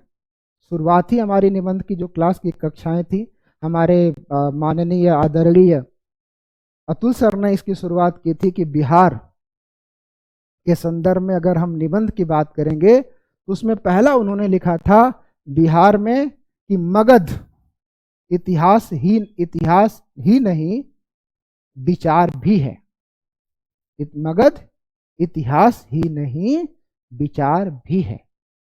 मगध का तो जो होना था वो हो गया, वो इतिहास हो गया नहीं, मगध का जो इतिहास होगा होगा, लेकिन मगध से जो विचार निकले वो विचार आज भी हमारे लिए क्या है, प्रासंगिक हैं। जैसा कि अभी हमने वैचारिकता की बात की थी, वीरेंद्र ने हमारे साथ शेयर किया था, बुद्ध को, महावीर, जैन को, चाणक्य को, अखंड भारत की बात होगी, संप्रभु भारत की बात होगी, गणतांत्रिक भारत की बात होगी, तो वो विचार मगध से ही निकल करके आएंगे। इसके अलावा सिर्फ राजनीतिक ही नहीं, समाज के संदर्भ में हम चले जाएं, जाति व्यवस्था के संदर्भ में चले जाएं, जाति व्यवस्था को तोड़ने के लिए आंदोलनों के संदर्भ में चले जाएं, साहित्य में चले जाएं, तो बाबा नागार्जुन से लेकर जयशंकर प्रसाद तक जो भी पूरा एक वैचारिक विस्तार है बिहार का, वो भारत को नई दिशा दे सकता है। वह विचार, उन विचारों पर हम लोग चर्चा करेंगे। तो इस तरह के निबंध अगर आप लिखना पढ़ना अगर सीख जाएंगे तो बिहार में आपका सिलेक्शन कोई रोक नहीं सकता है, और ये आपके लिए प्लस पॉइंट भी है। और एक चीज बता दें आपको, आज कुछ लोग निबंध को बहुत हल्के में ले रहे होंगे कि कुछ आई तो लिख दिया जाए, आ कुछ कोचिंग वाला ऐसो न हमस कि वो समझावत हमस ना कि इतिहास, भूगोल, पॉलिटी और कुल जन पढ़ ले जाए तो वही में से मिला के तनी तनी लिख दिया जाए तो हमन का निबंधवा हो जाए। ऐसा ना, आपके चेयरमैन साहब ने स्पष्ट रूप से कहा है कि निबंध essays is not the extension of GS. निबंध जो होगा वह जीएस का विस्तार नहीं होगा। निबंध की अलग शैली है जो हमने अभी तक चर्चा की, मौलिकता को लेकर, रचनात्मकता को लेकर के, तो निबंध की पूरी अलग शैली है।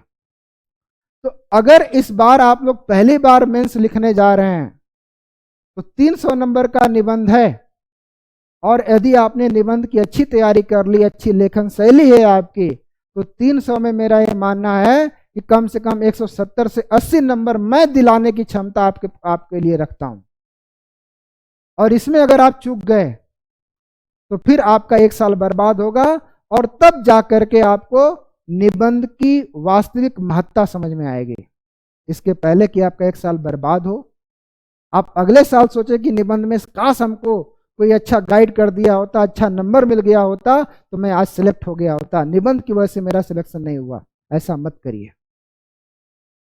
आप तैयारी आज से ही शुरू कर दीजिए।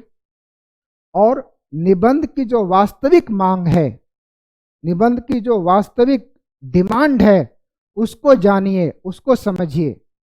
और समझिए ही नहीं, मैं तो ये भी कहता हूं कि जो बिहार के मेरे भाई बंधु हैं जो तैयारी कर रहे हैं, अगर बिहार स्पेशल वाला अगर तैयार कर लें तो यही चीज उनको दूसरे राज्यों के कैंडिडेट से अलग भी बनाएगी, और यहीं से आप नंबर चाहे तो और भी अधिक ले जा सकते हैं। लेकिन इसके लिए निबंध की लेखन शैली, निबंध को प्रस्तुत करने का तरीका, कैसे हम विराम चिन्हों का प्रयोग करें, कैसे हम शब्दों का प्रयोग करें, ऐसे शब्दों का जो किसी को दूसरे को क्या करता हो, प्रभावित करता हो, उसकी संवेदनाओं को जगाता हो, उसकी संवेदनाओं को उकेरता हो, वो सारी चीजें हमें सीखनी होगी। और ये भी हमें महसूस कराना होगा एग्जामिनर को कि हम बिहार की भावनाओं और संवेदनाओं से बहुत अच्छे तरीके से परिचित हैं। तो और बिहार संबंधित क्या निबंध हो सकते हैं? बिहार में एक बहुत बड़ा मुद्दा है मद्य निषेध कि जो वहां पर शराबबंदी है, शराबबंदी होनी चाहिए या नहीं होनी चाहिए। तो इसको लेकर के भी हम आपके बीच में चर्चा करेंगे। बिहार में मद्य निषेध सार्थक सामाजिक लाभांश देने वाला निवेश बनकर उभरा है। तो क्या जो शराबबंदी बिहार में हो रही है या हुई है, उससे कुछ सार्थक परिणाम निकले हैं क्या? ठीक है, तो बिहार में मद्य निषेध सार्थक सामाजिक लाभांश, समाज को लाभांश देने वाला निवेश बन करके, यानी कि अगर हम बिहार में शराबबंदी किए हैं तो शराबबंदी से कुछ सार्थक परिणाम निकल करके आए हैं और वो समाज को क्या कर रहे हैं, प्रभावित कर रहे हैं। कैसे प्रभावित कर रहे हैं, कैसे महिलाओं का जीवन बदला है, कैसे बच्चों का जीवन बदला है, इन सारे विषयों पर हम लोग चर्चा करेंगे आपसे। और भी देखें, बिहार का सांस्कृतिक पुनरुद्धार बिहार के पुनरुदय को जन्म देगा। बिहार का सांस्कृतिक पुनरुद्धार बिहार के पुनरुदय को जन्म देगा। पुनरुदय का मतलब पुनरुदय को। तो बिहार की जो संस्कृति है, चाहे वो मैथिली हो, मगही हो, भोजपुरी हो, उन संस्कृतियों का पुनरुदय बहुत जरूरी है। अगर हम मैथिली की बात करें तो जो मिथिलांचल है, देखो बहुत अच्छी कहावत है वहाँ कहल जाले कि मिथिला में, मिथिला ही एक ऐसा क्षेत्र है ना जो भगवान राम को भी गाली दे सकता है। कहल जाला ना, क्यों? क्योंकि वहाँ भगवान राम की ससुराल है। तो मिथिला की जो संस्कृति है उसकी हम बात करेंगे, भोजपुरी जो संस्कृति है, मैथिली जो संस्कृति है, या फिर मगही जो संस्कृति है, उस पर बात की जाएगी। उसका पुनरुदय क्या कर सकता है, एक नए बिहार को जन्म दे सकता है। अपनी मधुबनी पेंटिंग की हम लोग बात कर सकते हैं, ठीक है ना। तो इन सारी चीज़ों पर हमें विचार करना होगा। अरे नहीं हो रही है, मैंने सोचा नेट की प्रॉब्लम हो।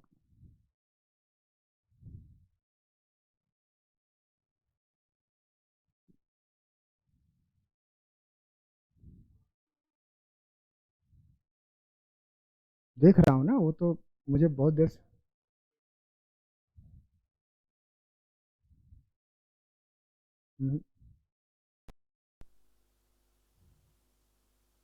नहीं।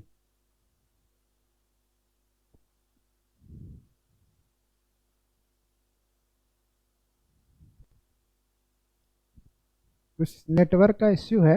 मैं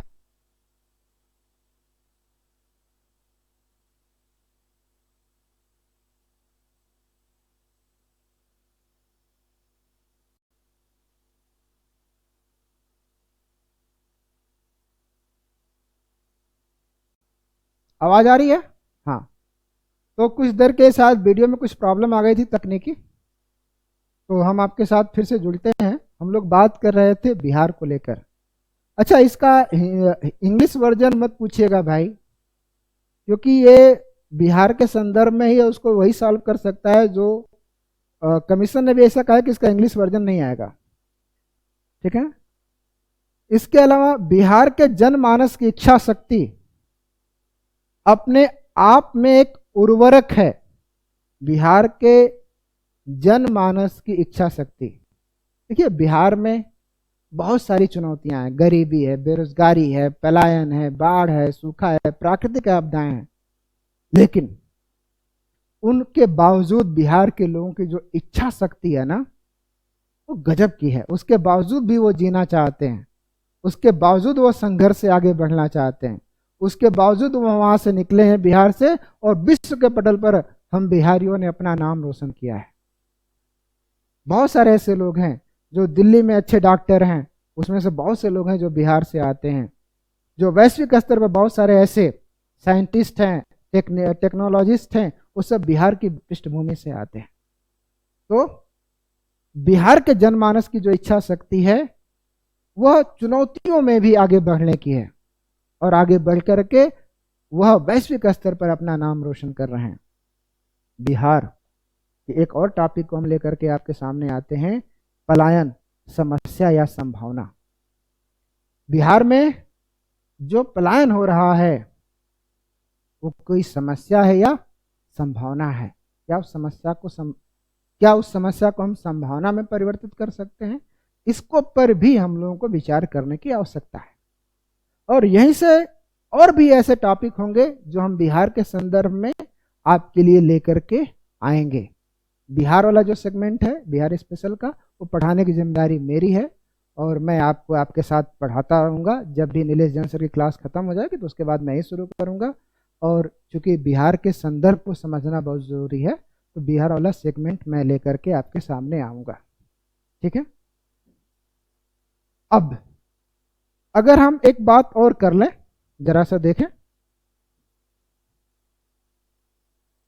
पलायन, जैसा कि अभी हमने आपसे कहा था कि पलायन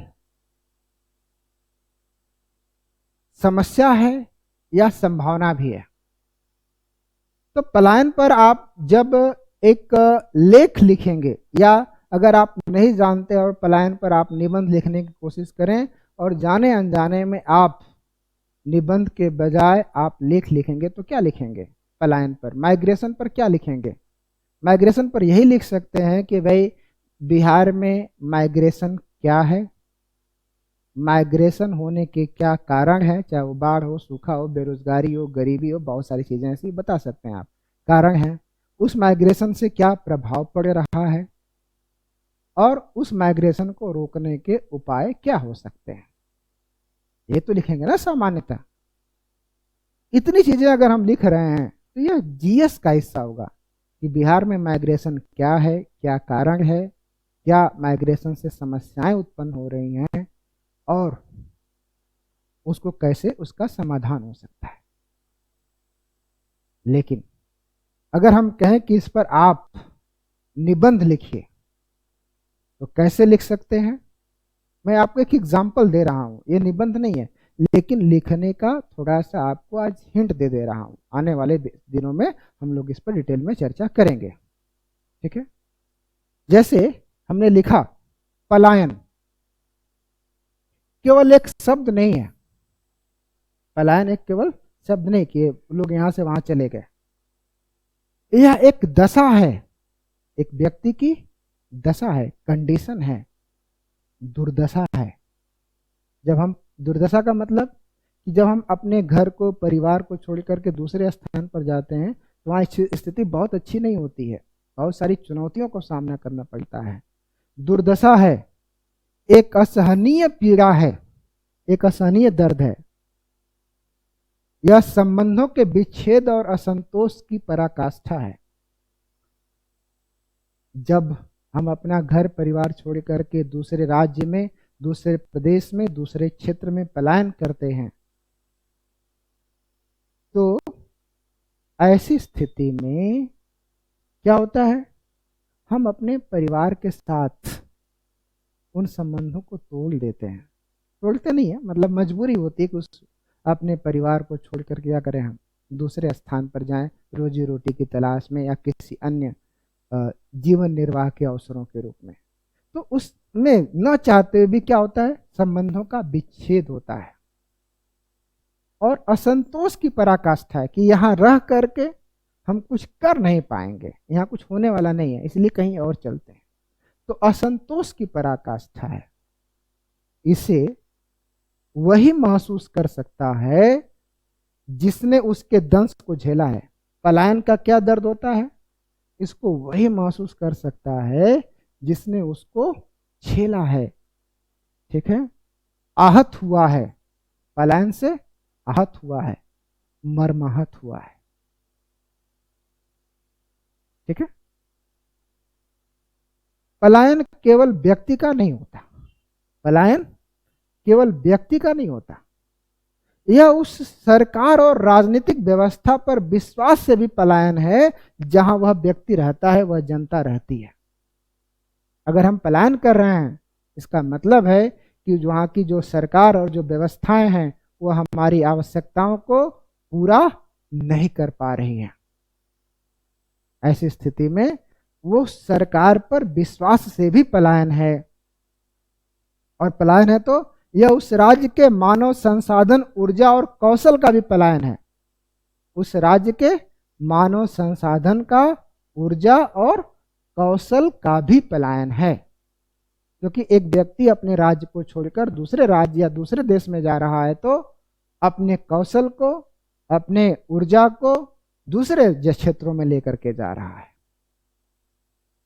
कोरोना के दौरान एक बात उठी थी कि जब सारे मजदूर और प्रवासी रिवर्स माइग्रेशन कर रहे थे, यानी कि पुनः लौट करके बिहार की तरफ आ रहे थे, तो सरकार ने एक काम सोचा था कि हम स्किल मैपिंग करेंगे और लोगों को रोजगार देंगे। स्किल मैपिंग करेंगे और लोगों को रोजगार देंगे। लेकिन स्किल मैपिंग का तो सेंस यही हुआ ना कि कौन सा व्यक्ति किस तरह का रोजगार पाने में सक्षम है, या किस तरह की तकनीकी क्षमता से वह लैस है, या किस तरह का वो काम करता है। लेकिन सरकार एक बात नहीं समझ पाई। क्या नहीं समझ पाई? कि स्किल मैपिंग तो कर लेंगे, स्किल मैचिंग कैसे करेंगे? स्किल मैपिंग तो कर लेंगे, स्किल मैचिंग कैसे करेंगे? कहने का मतलब ये कि मैं बिहार से निकलकर सूरत में हीरा की तराशी का काम करता हूं, तो ये काम तो हमको सूरत में ही मिलेगा ना, बिहार में तो मिलेगा नहीं, और बिहार में मिलेगा भी तो उतनी मात्रा में नहीं मिलेगा। तो कई बार होता है कि हमारा जो टैलेंट है, हमारी जो डिग्री है, उसके अनुरूप हमारे राज्य में हो सकता है कि रोजगार के अवसर न हो। तो ऐसी स्थिति में अपने टैलेंट के अनुरूप, अपनी क्षमता के अनुरूप हमें रोजगार की तलाश में दूसरे राज्यों में, दूसरे देशों में जाना पड़ सकता है। ठीक है, तो मानव संसाधन, ऊर्जा और कौशल का भी पलायन है। यह उस राज्य में रहते हुए स्वयं पर विश्वास से भी पलायन है। उस राज्य में रहते हुए कि यार हम यहां रहकर अभी कुछ कर पाएंगे नहीं कर पाएंगे, इतने पढ़े लिखे आदमी बेरोजगार होकर के घूम रहे हैं, तो यह उस राज्य में रहते हुए अपने ऊपर भी विश्वास से भी पलायन है कि हम कुछ कर नहीं पाएंगे। हम अपना विश्वास डगमगा जाता है कि हम यहाँ पर बेरोजगार घूम रहे हैं। उन भावनात्मक संबंधों से भी पलायन है जिसे हम छोड़ना नहीं चाहते हैं। अब मजबूरी होती है कि अपने बीवी, बच्चे, परिवार, माँ बाप को छोड़ करके कहीं और जा करके हम रोजी रोटी की तलाश करें, तो उससे भी पलायन है। तो अगर इस तरह से हम कुछ पलायन के बारे में लिखें, तो जो आप सामान्य तौर पर पलायन के बारे में लिखेंगे उससे ये थोड़ा अलग है कि नहीं है, जरा सा कमेंट करके बताइए। एक निबंध के तौर पर इसको हम अच्छा मान सकते हैं। जरूर नहीं कि एब्सोल्यूट आंसर हो, एब्सोल्यूट कुछ नहीं होता है। 60% पर आपका सिलेक्शन हो जाता है, इसका मतलब है कि 40% अभी आपको और नहीं आ रहा है। ठीक है ना? लेकिन यह पलायन का सिर्फ एक पहलू है, पलायन का सिर्फ एक पहलू है जो निगेटिविटी को प्रदर्शित कर रहा है। इसका पॉजिटिव एस्पेक्ट भी हो सकता है। कैसे? जरा सा हम आपको बताते हैं। पलायन आगे बढ़ने की चाह भी देगा। पलायन करके जब हम एक राज्य से दूसरे राज्य या दूसरे देश में जाते हैं तो हमें आगे बढ़ने की चाह भी देगा, आगे बढ़ने की चाह भी देगा। इच्छा करेगा, हाँ आगे बढ़ते हैं, नहीं यहां से निकलेंगे, अपनी चुनौतियों से निकलेंगे, आगे बढ़ेंगे, आगे बढ़ने की चाह भी देगा। और संघर्ष को सफलता में बदलने की राह भी देगा। जो हम संघर्ष कर रहे हैं दूसरे राज्यों में जाकर, दूसरे देश में जाकर के, वह हमें क्या करेगी? सफलता में बदलने का राह भी देगी। सफलता में बदलने का राह भी देगी। संघर्ष को हम अपनी सफलता में भी परिवर्तित कर सकते हैं। तो कई बार होता है कि हम प्लान करके जाते हैं दूसरे राज्यों में, दूसरी जगह पर संघर्ष करते हैं और वहां से सफल बन करके अपने राज्य की तरफ लौटते हैं। संघर्ष को सफलता में बदलने का राह भी देगी। टूटी हुई आस को संबल भी देगा। जब हम अपने राज्य में रहते हैं ना, अपनी जगह पर रहते हैं और गरीबी, बेरोजगारी, शोषण, उत्पीड़न जैसी चीज़ों को झेल रहे होते हैं ना, तो हमारा बल, आत्मबल कमजोर होने लगता है। लेकिन जब हम वहाँ से निकल करके कहीं और रोजी रोटी की तलाश में जाते हैं, कुछ मिलता है, तो हमें क्या देता है? टूटती हुई आस को संबल, सपोर्ट देता है। भूख को मारकर जिंदा रहने का बल भी देगा। जब हम पलायन करते हैं तो बहुत सारी चीज़ों को क्या करते हैं? झेलते हैं। कई बार हो सकता है कि आपको खाने के लिए 2 टाइम की रोटी ना मिले। जब हम पलायन कर जाते हैं तो भूख को मार करके जिंदा रहने का बल भी देगा। और क्या देगा? जन्म लेती उम्मीदों की किरण भी देगा। तो भूख मारकर जिंदा है इस उम्मीद पर कि आने वाला कल क्या होगा? अच्छा होगा। ठीक है। यह सपनों को आकार देगा। जिन सपनों को लेकर हम अपने गांव से, अपने छोटे से शहर से बाहर निकले थे, वह सपनों को आकार भी देगा। अभाव के भाव से निकालेगा। हम गांव से निकले थे, किस लिए निकले थे? अभाव था हमारे पास, तो अभाव के भाव से निकालेगा। और स्वभाव को, हमारा जो टैलेंट है उसका भाव भी देगा। हमारे टैलेंट की वैल्यू हो सकता है कि अपने गांव में लोग हमको नहीं समझ पा रहे थे, लेकिन कहाँ समझें? जहां हम जा रहे हैं वहां पर हमारे टैलेंट की कद्र हो। तो स्वभाव को भाव भी देगा। ठीक है। यह स्वयं पर विश्वास है। प्लान क्या है? स्वयं पर विश्वास है, आगे बढ़ने का, कुछ कर्ज गुजरने का। तो अपने ऊपर पलायन वही करता है ना जिस पर अपने पर भरोसा हो कि वहां जाएंगे तो हम कुछ कर लेंगे। स्वयं को विस्थापित होकर स्थापित होने का। स्वयं को विस्थापित होकर स्थापित। तो एक स्थान से दूसरे स्थान को गए, लेकिन वहां पर जाकर के हमने घर खरीद लिया, बिल्डिंग खरीद ली, वहां एस्टेब्लिश हो गए, तो विस्थापित होकर के भी क्या हो गए? डिस्प्लेसमेंट हुआ, इसके बावजूद एस्टेब्लिशमेंट हुआ। ठीक है ना। यह एक प्रयास है स्वयं को साबित करने का। जो हमको गांव में लोग आवारा, बेकार, लखैरा कहते थे, अब हम अपने क्षेत्र से निकलकर क्या गए? बाहर गए, तो हमने अपने आप को क्या किया? साबित किया कि हम भी कुछ कर सकते हैं। उस मंजिल को पा लेने का जिसका उसे जुनून है। ठीक है। तो हम जब घर से बाहर निकलते हैं तो कुछ मंजिलें होती हैं, कुछ लक्ष्य होता है, उसको पाने का जुनून होता है। एक अनुभव है कि कैसे प्रतिकूल को अनुकूल बनाएं। कई बार क्या होता है कि हम जब बाहर जाते हैं तो बहुत सारी प्रतिकूल परिस्थितियां होती हैं। उन प्रतिकूल परिस्थितियों में अपने आप को कैसे अनुकूल बनाएं, इस पर भी विचार करने की आवश्यकता होती है। ठीक है। इसमें विलंब होगा पर अवलंब होगा।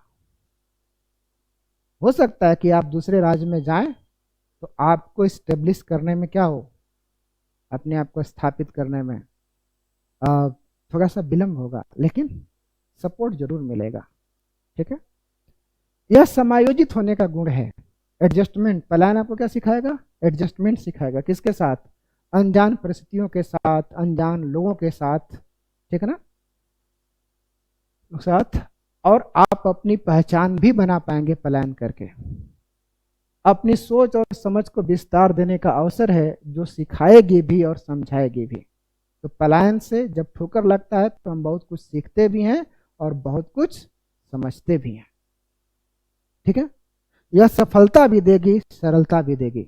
जितनी अधिक आदमी को लाइफ में सफलता मिलती है ना, उसके विचार, उसका व्यवहार, उसके काम करने के जो तरीके होते हैं बहुत सरल होते चले जाते हैं, बहुत सरलता उसके व्यवहार में आती है। तो सफलता भी देगी और सरलता भी देगी, वृद्धि भी देगी, ग्रोथ भी आएगी आपकी लाइफ में और समृद्धि भी देगी, सीमित को असीमित बनाएगी।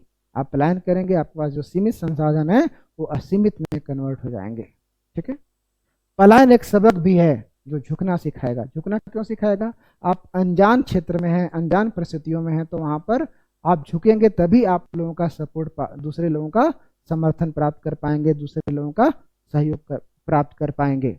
तो एक सबक भी है जो झुकना भी सिखाएगी और झुक करके उठना भी सिखाएगी। तो जब झुकेंगे, लोगों का सपोर्ट मिलेगा, तो आप बहुत ऊपर तक जाएंगे, बहुत राइज करेंगे। ठीक है। और आगे अंत में इतना ही कहूंगा, रख हौसला वो मंजर भी आएगा, प्यासे के पास चलकर समंदर भी आएगा, थक करके न बैठ मंजिल के मुसाफिर, मंजिल भी मिलेगी और जीने का मजा भी आएगा।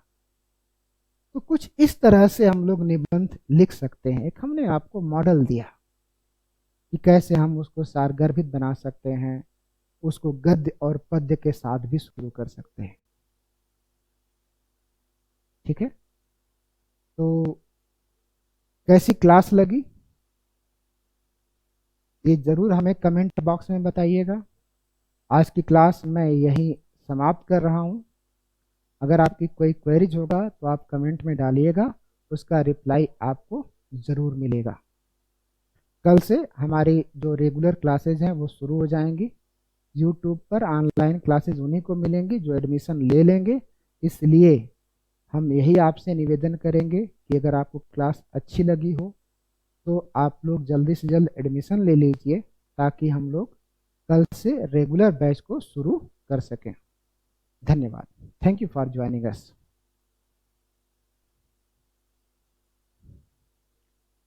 सदीर।